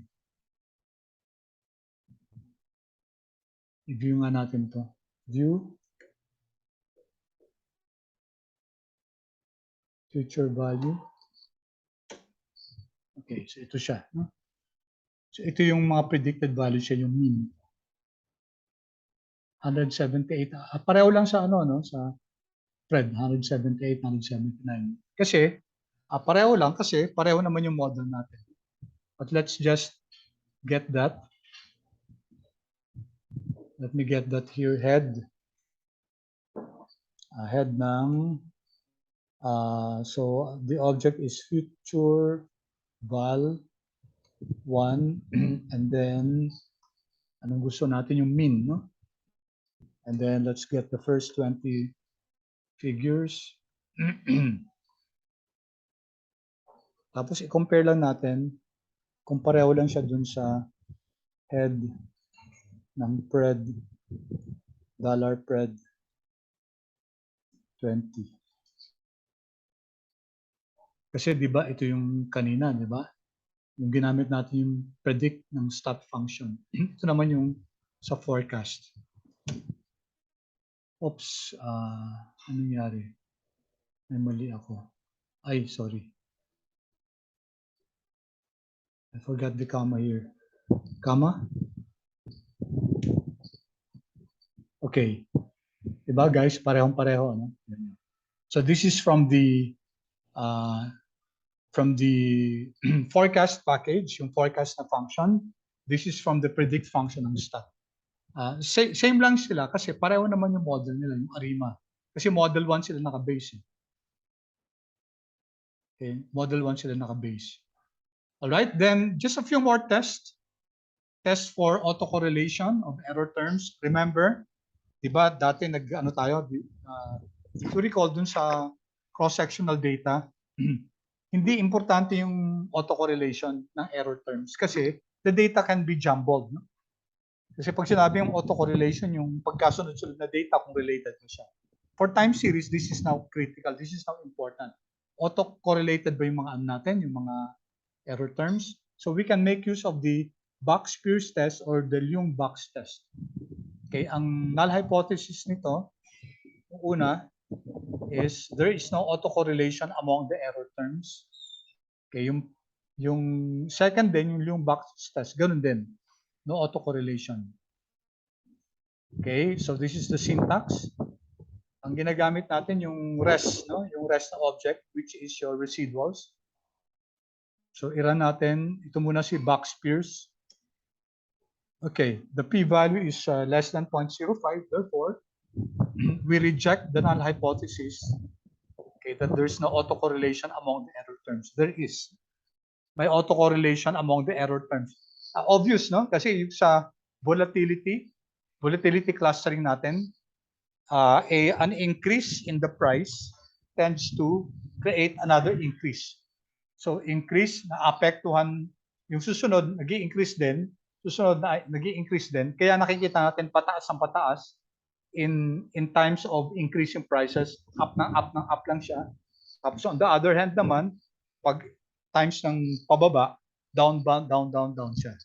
So that's what we call volatility clustering, and it's confirmed here in the autocorrelation. No? Using box test, ang null hypothesis natin, no autocorrelation, we reject that. May autocorrelation among the error terms. Okay, and then secondly here, si Leung box test, ganun din, no? Same lang, same lang yung result. So this confirms that indeed there is autocorrelation among the error terms. Kita natin sa ACF, PACF, di ba? May mga significant lags. Kita din natin siya sa plot ng residuals. Balikan natin to. Ito, no? Yan. Yan, this indicates that there is autocorrelation among the residuals. Diba?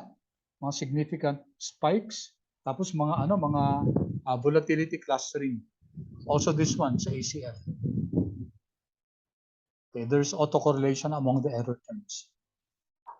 Can we remedy that? Hindi na, kasi ARIMA model na to, 520. Ito na yung best ARIMA model. So we will have to come up with another model. So if just based on the Box-Jenkins approach yung ARIMA model, ito na yung best na magagawa natin. That's why enter Garch. So dun sa Garch, ang imo-model natin ito. So si Garch, guys, combination yan ng modeling ng mean, okay, and modeling ng variance. Okay? Kasi ito na mo-model natin yung mean, pero hindi natin na mo-model yung variance, yung volatility. Okay, so enter Garch now. So that's why kino-combine yung ARIMA at saka yung Garch. All right, last. Sa quiz 2 nyo, guys. All right? So I suggest that you start already. Popost ko mamaya yung instructions. Similar lang, mag-download kayo ng stock price, and then you model the price of the stock, and then you model the returns of the stock. Ngayon, hindi pa natin na-discuss yung returns, pero ganito yon. So let me illustrate this now. Kasi ang importante lang naman doon, makuha nyo yung returns. So pag nakuha nyo na yung returns, yung log returns, yun ay gagamitin nyo. Diba? It's the same now. It's the same process. Kasi what's important is you have the data first. Okay, so what we did initially is to, use the APL prices data. But in finance, what we're more interested in is to look at the returns of the prices. So may I invite you to please open this. Itong period returns na to, tignan natin to kasi very helpful to, guys. Ito yun, no? If you open to that, yan. Our documentation to ng quant mode, yung period returns. So Description. Given a set of prices, return periodic returns. Periodic returns may be daily, weekly, monthly, quarterly, annual. Ano kaiba nitong yearly at saka annual? Magkaiba, parang pareho lang yata ito. And then you can also ask for all returns. Ito yung syntax na magagamit natin sa ano no sa sa R, no? Courtesy of the quant mode package. So if you have daily data, you can compute for the weekly returns. Ang i-compute niya yata every Friday. Monthly returns, end of the month. Quarterly, end of the quarter. So you can compute that. Dati ang hirap din kung sa Excel, I've advised some students na nagmo-model din, pero hindi pa dati ginagamit yung R. Tapos yung Excel ang ginagamit. Nako, ang hirap kasi hahanapin mo yung lahat ng Fridays doon. Tapos i-average mo yung time series. Tapos kukunin mo yung returns doon. It was really difficult, no? Using Excel. Pero ito, automatic, no? Either you use period return, tapos i-identify mo lang kung monthly ba, or specifically, gagamitin mo ng daily returns. In fact, may example dito sa ilalim. May details dito. All returns calculate all available period returns. Daily returns calculate daily returns, etc. Okay? So may some notes dito. Tapos, okay. Ito may example. No? Sige, i-run natin to. Subukan na natin. Copy this. Control C. And let's go to our, dito na lang sa console natin. Press ko lang to.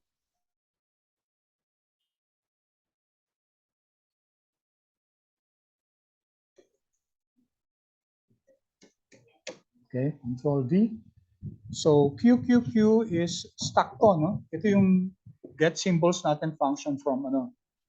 So ito muna. I-erase ko na muna to, ha. Ito na muna gawin natin. Control Enter. Okay, why daw? Error in unable to import. Okay.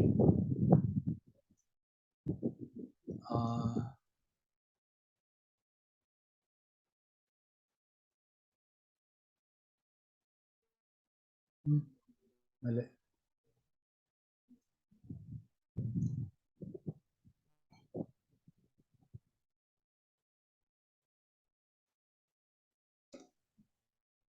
Let's see if I include this. Failed again. Okay. Hindi, wag na lang yan guys. No? Sorry ha. Ayaw eh. May error dun sa ano. Okay. Ang gawin na lang natin yung Apple natin. Sige. So I'm now teaching you how to get the returns kasi yun ang exam nyo, no? Okay. So based on our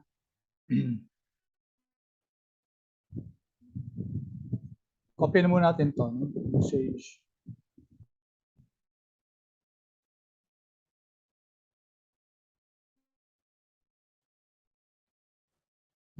Leading is should incomplete leading period returns be returned. Incomplete leading periods. Hindi naman natin kailangan yan.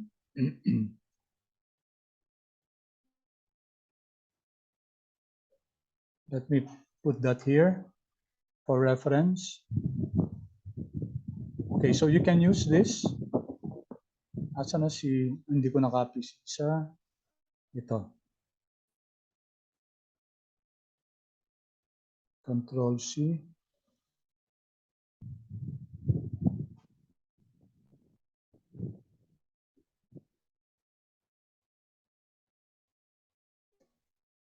Okay. So kunin natin yung daily kunyari, no? Okay, let's use this. Control C. Control V. Okay, let's create an object called R AAPL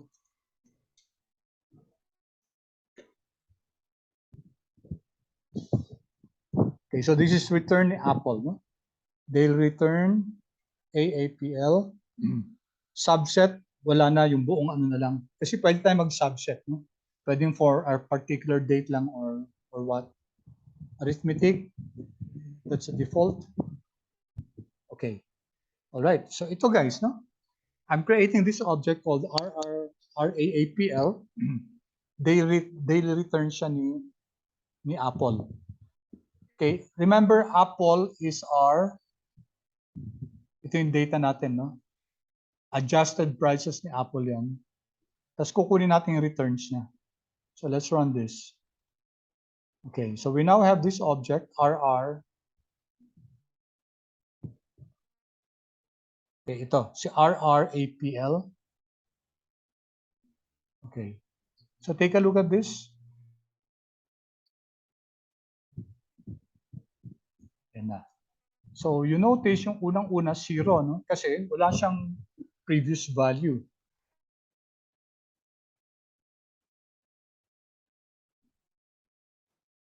Okay. Sandali lang guys, ha? Paano kinompute yung head? Head ni RAAPL. Kunin natin yung first. Sige. First. Okay na yan. First 6. Okay, so ito 'di ba wala, no?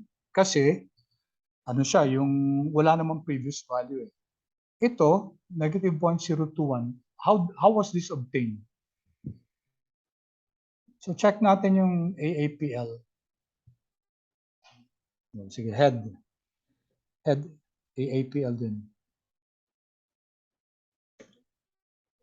All right.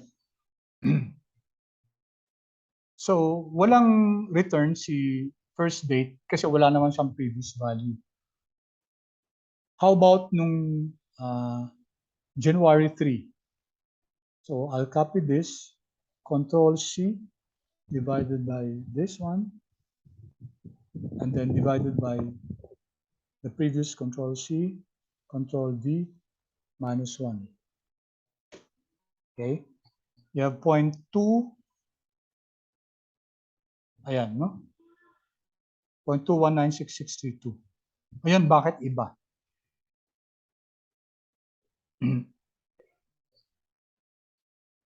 Why is the return different?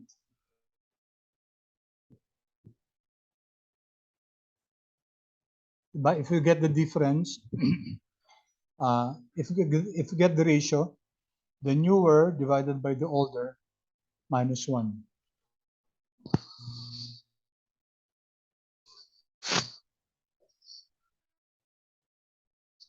So anong returns ang ginagamit kayo?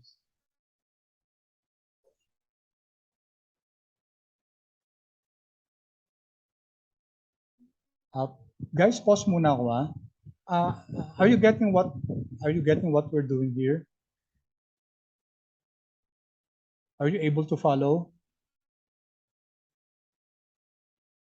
Bawasan ko to.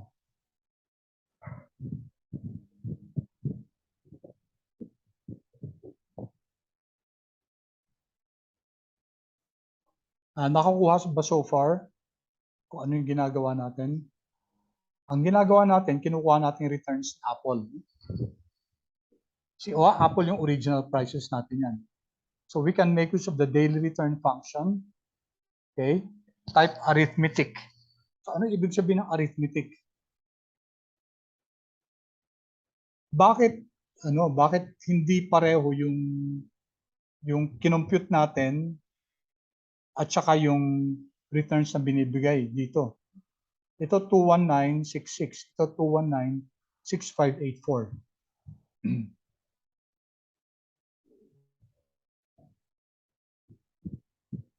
Bakit kaya? Magkaiba yung magkaiba yung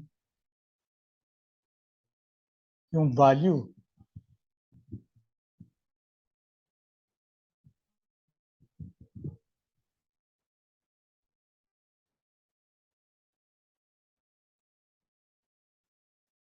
Anyone? Why are they different? Kasi nung kinompute ko yung yung returns, it's giving me negative 0.021966. Ito naman, 2196. Pareho ba siya? 65984, ito 6632.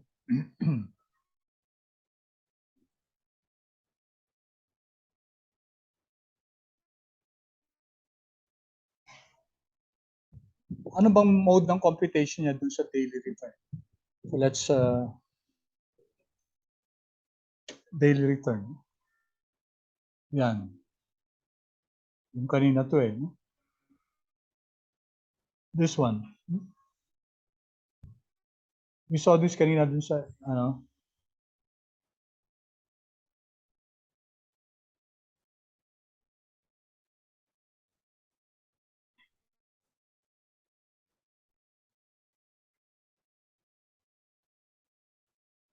So is it based on the rounding off?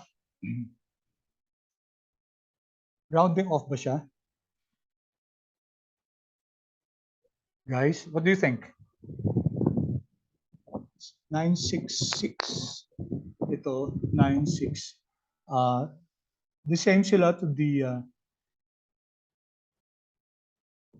ilang decimal place to 1, 2, 3, 4, 5, 6 decimal places. Pareho lang.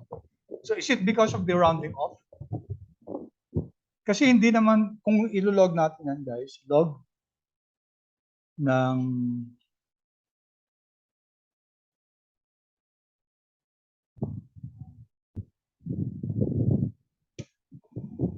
okay. Iba yung log, no? Log returns to. 0.02220946. This is log returns. This is yung daily returns, yung simple returns. Just the ratio between the current divided by the previous minus 1. Okay, what do you think, guys? Or is it just rounding off? Okay, sige, I leave that question to you guys. No? I want you to discover ano yung difference. May difference ba? Kasi nang kinompute natin, let me go to another ano, no? So the next value. So this is the price, January 6, Control C, Control V. I-divide natin ang January 5, yung previous price. January 3, Control C, Control V, minus 1. Okay, so based on that returns, 0.00545. Dito, 0.00545, 2768. Dito, 2278, no? 271. So may konting difference. Pero what gave the difference? What do you think? Class.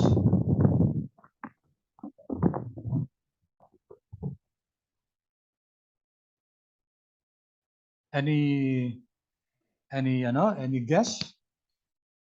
Okay, one guess, no? Bigyan ko isang guess. Pero tingnan nyo guys, ha? Hanapin nyo kung bakit magkaiba yung ano. Kinumpute natin eh, just to validate. Pero nung binibigay sa atin ni quant mode, parang iba.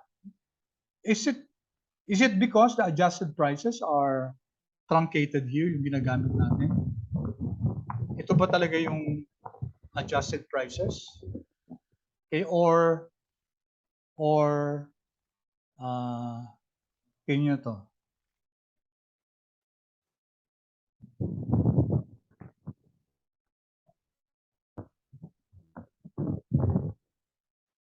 Or mas mahaba pa yan. No? Mas mahaba pa yan. Okay, so that can be a reason. But I want you to find out. No? Konti lang naman yung difference. To the nearest 6 decimal places, it doesn't matter. But we have to be aware kung ano yung difference ng pag-compute natin at saka yung pag-compute ng R. But we already have that object yung R. Okay, R AAPL.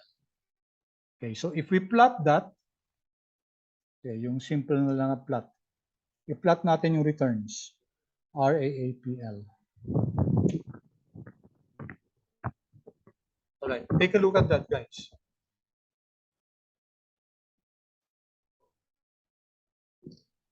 Take a look at that. So yung returns mismo, stationary na, di ba? May mga volatility clustering na. Okay? So we're looking at the returns, and you can see here that it's already stationary. Tama? Clear so far, guys? Paki-chat naman, please, kung clear. Okay, thank you. How about the others? Nakakasunod ba? Ito, wala tayong wala tayong transformation na ginawa dito. Yung returns ang ginamit natin. Nung pinat natin sa returns, yung stationary na, no?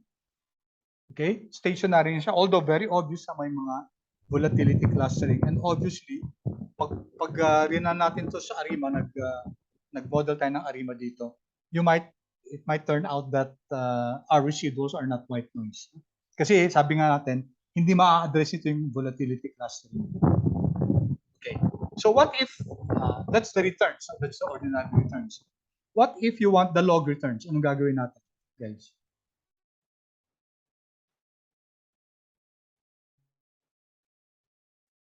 Pag log returns naman, so this is yung ordinary returns, no?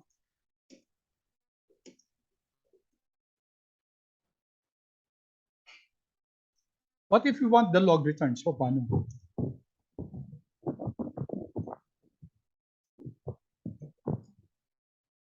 Anyone?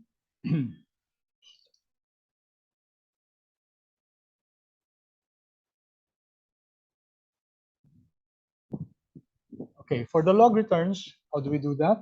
So let's call it log, ano na lang, sige, LRAAPL. Okay, if you want to simplify more, okay lang, no? So log returns ng Apple. It will be what, guys? Just get the log, no? Log ng ano?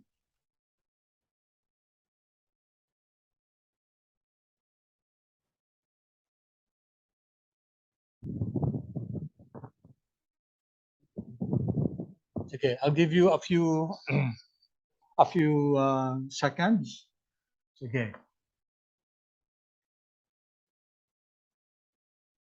Figure that out, guys, or sige, check sa internet para kayo naman yung maghanap, and then i-share nyo sa chat, guys. Sige, I'll give you a few seconds. Get the log returns of a stock in R. Yan, madali na yan.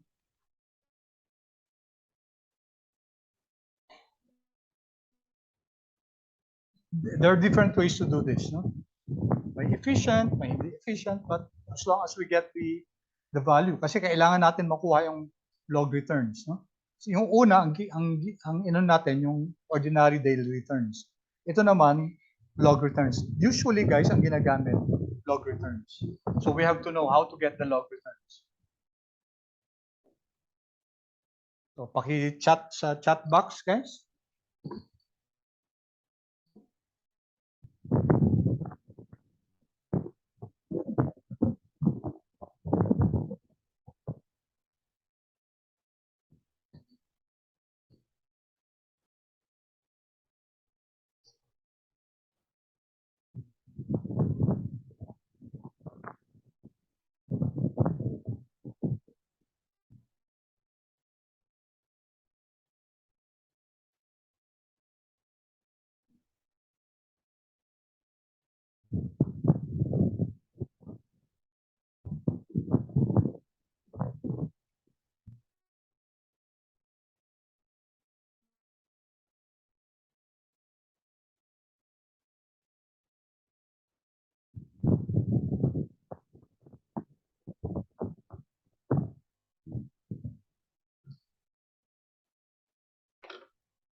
Sige, let's take a look at Sir, I just got it from the previous notes lang po, yung sa unang logs natin.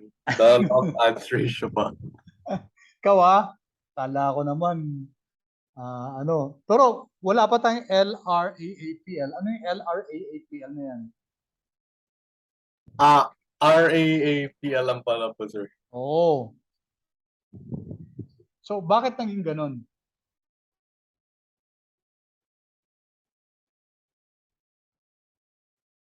Ano sa tingin mo? Bakit log ng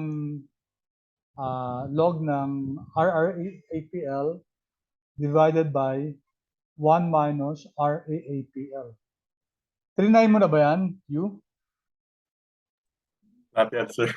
Subukan mo. Sige, tingnan natin kung mag-run. Tapos, tell me now. The others, wala, may nakita pa kayo? There are different ways to do this, guys.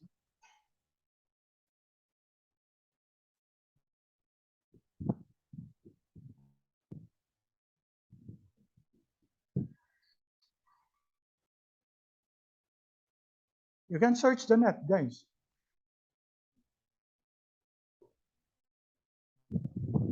Kinuha mo to yung sa ano, no? Sa dati? Yes po, sir. Dito yun eh. That's easy to understand. So,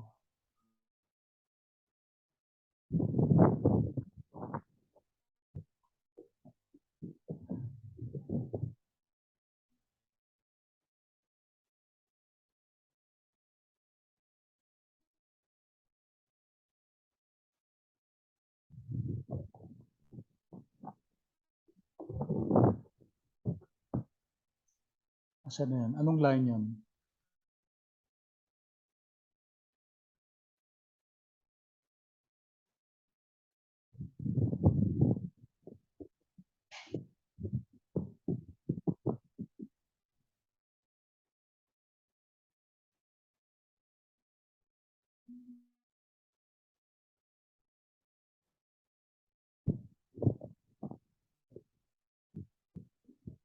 Sinama ko ba dito siya? Hindi ko yata sinama. Returns.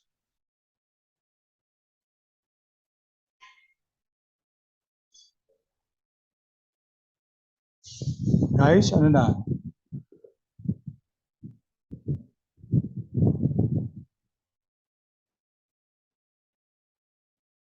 Yun na, try mo na? Sirit. O, yung iba, guys. Saan mo na nakuha to? You.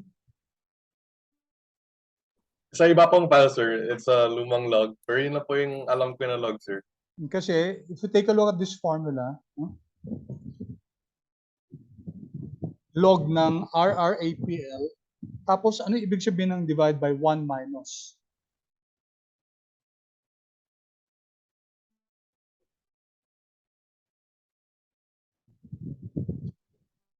About the rest, guys? How do you get the log returns? Class, how do you get the log returns? So, ang log returns is simply the log of yung price now divided by the price yesterday. Ganun lang. Ganun yung log returns. Okay, so if you're looking at the Apple dataset,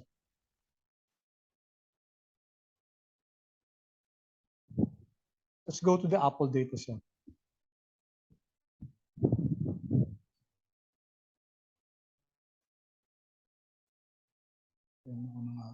Ay, naano ko na. Sarado na. Sige, buksan natin. View. AAPL. Okay, so ito, no? What is the log returns? Ang log returns, ang simple, ang returns lang, ang ordinary returns is price now divided by price yesterday minus 1. Ang log returns naman is log of price now, Control C, Control D, hindi nakuha, which is this one, di ba? Ito, ito lang copying ko. Log of price now, ito, Control C, Control V, divided by the price yesterday. Control C, Control V. Yan. Okay? So the log returns for the first period is negative 0.0222. 222, tapos 0222, ito 0219. So magkaiba yung yung log returns at saka yung ordinary returns. Okay, or this is the same as yung log kasi ng division, it's the same as log ng Control C, log of this, by definition minus log of this.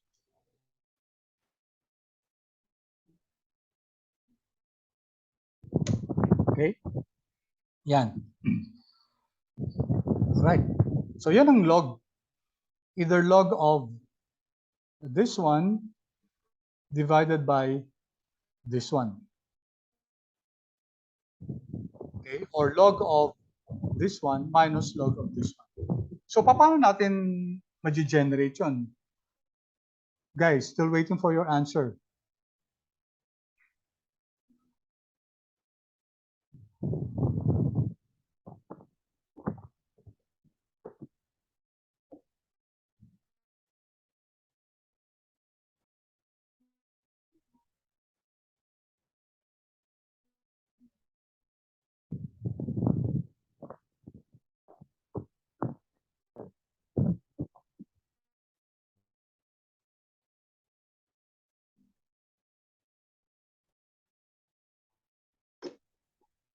Wala.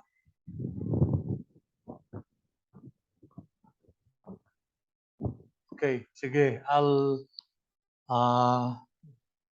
leave you there, guys, no? Kayang-kaya nang hanapin yan. It's very easy to get the series ng log returns ng Apple based on this. Okay? I want you to think about it. So it's just like this array. Kasi asan ba yung array ng mga present values natin? Ito, di ba? Except yung last one. Lahat ng mga current values natin, ibig sabihin current values, yung may mga kapartner, no? Will be from January 3, 2014 hanggang sa dulo. Current value sila kasi may pwede tayong i-compare sa kanila na previous value. Ito, hindi pa pwede maging current value kasi wala siyang partner na previous value. On the other hand, sino yung mga pwede maging previous value? Ang pwede maging previous value is from this one hanggang sa second to the last. Hanggang dito. Lahat sila mga previous value. Okay? Bakit hindi pwede maging previous value to? Kasi walang value after him. Wala nang value dito eh. Para ma-pair siya as a previous value. Alright? So you actually have the matrix of the current values. Yung current values will be from the latest hanggang sa second to the last. And then you have, so bali, yung lahat ng mga present value, current values, divided by the previous values. So if you can identify that matrix, okay, and then just get the log of that. Yun. CV, current values, will be the matrix from this one. It will be the array from this hanggang second to the last. Ano naman yung previous value? It will be the array from last hanggang dito, hanggang second to the last. No? Hanggang second from the front. Nakukuha niyo idea, class? You get the idea? And ito, lahat ng current values madali ito. Lahat ng mga current values madali kasi it will just be your AAPL, diba? It will just be your AAPL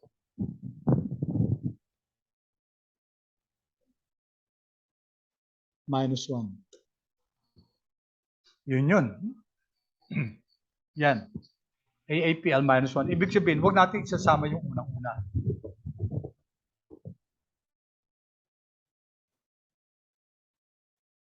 Okay? Ang tanong, paano ngayon yung ipapakita natin yung AAPL but this time hindi kasama yung first row?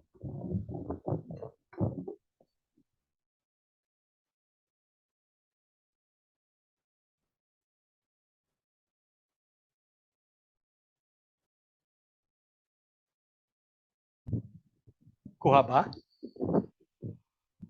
Okay, I hope you get the idea, guys.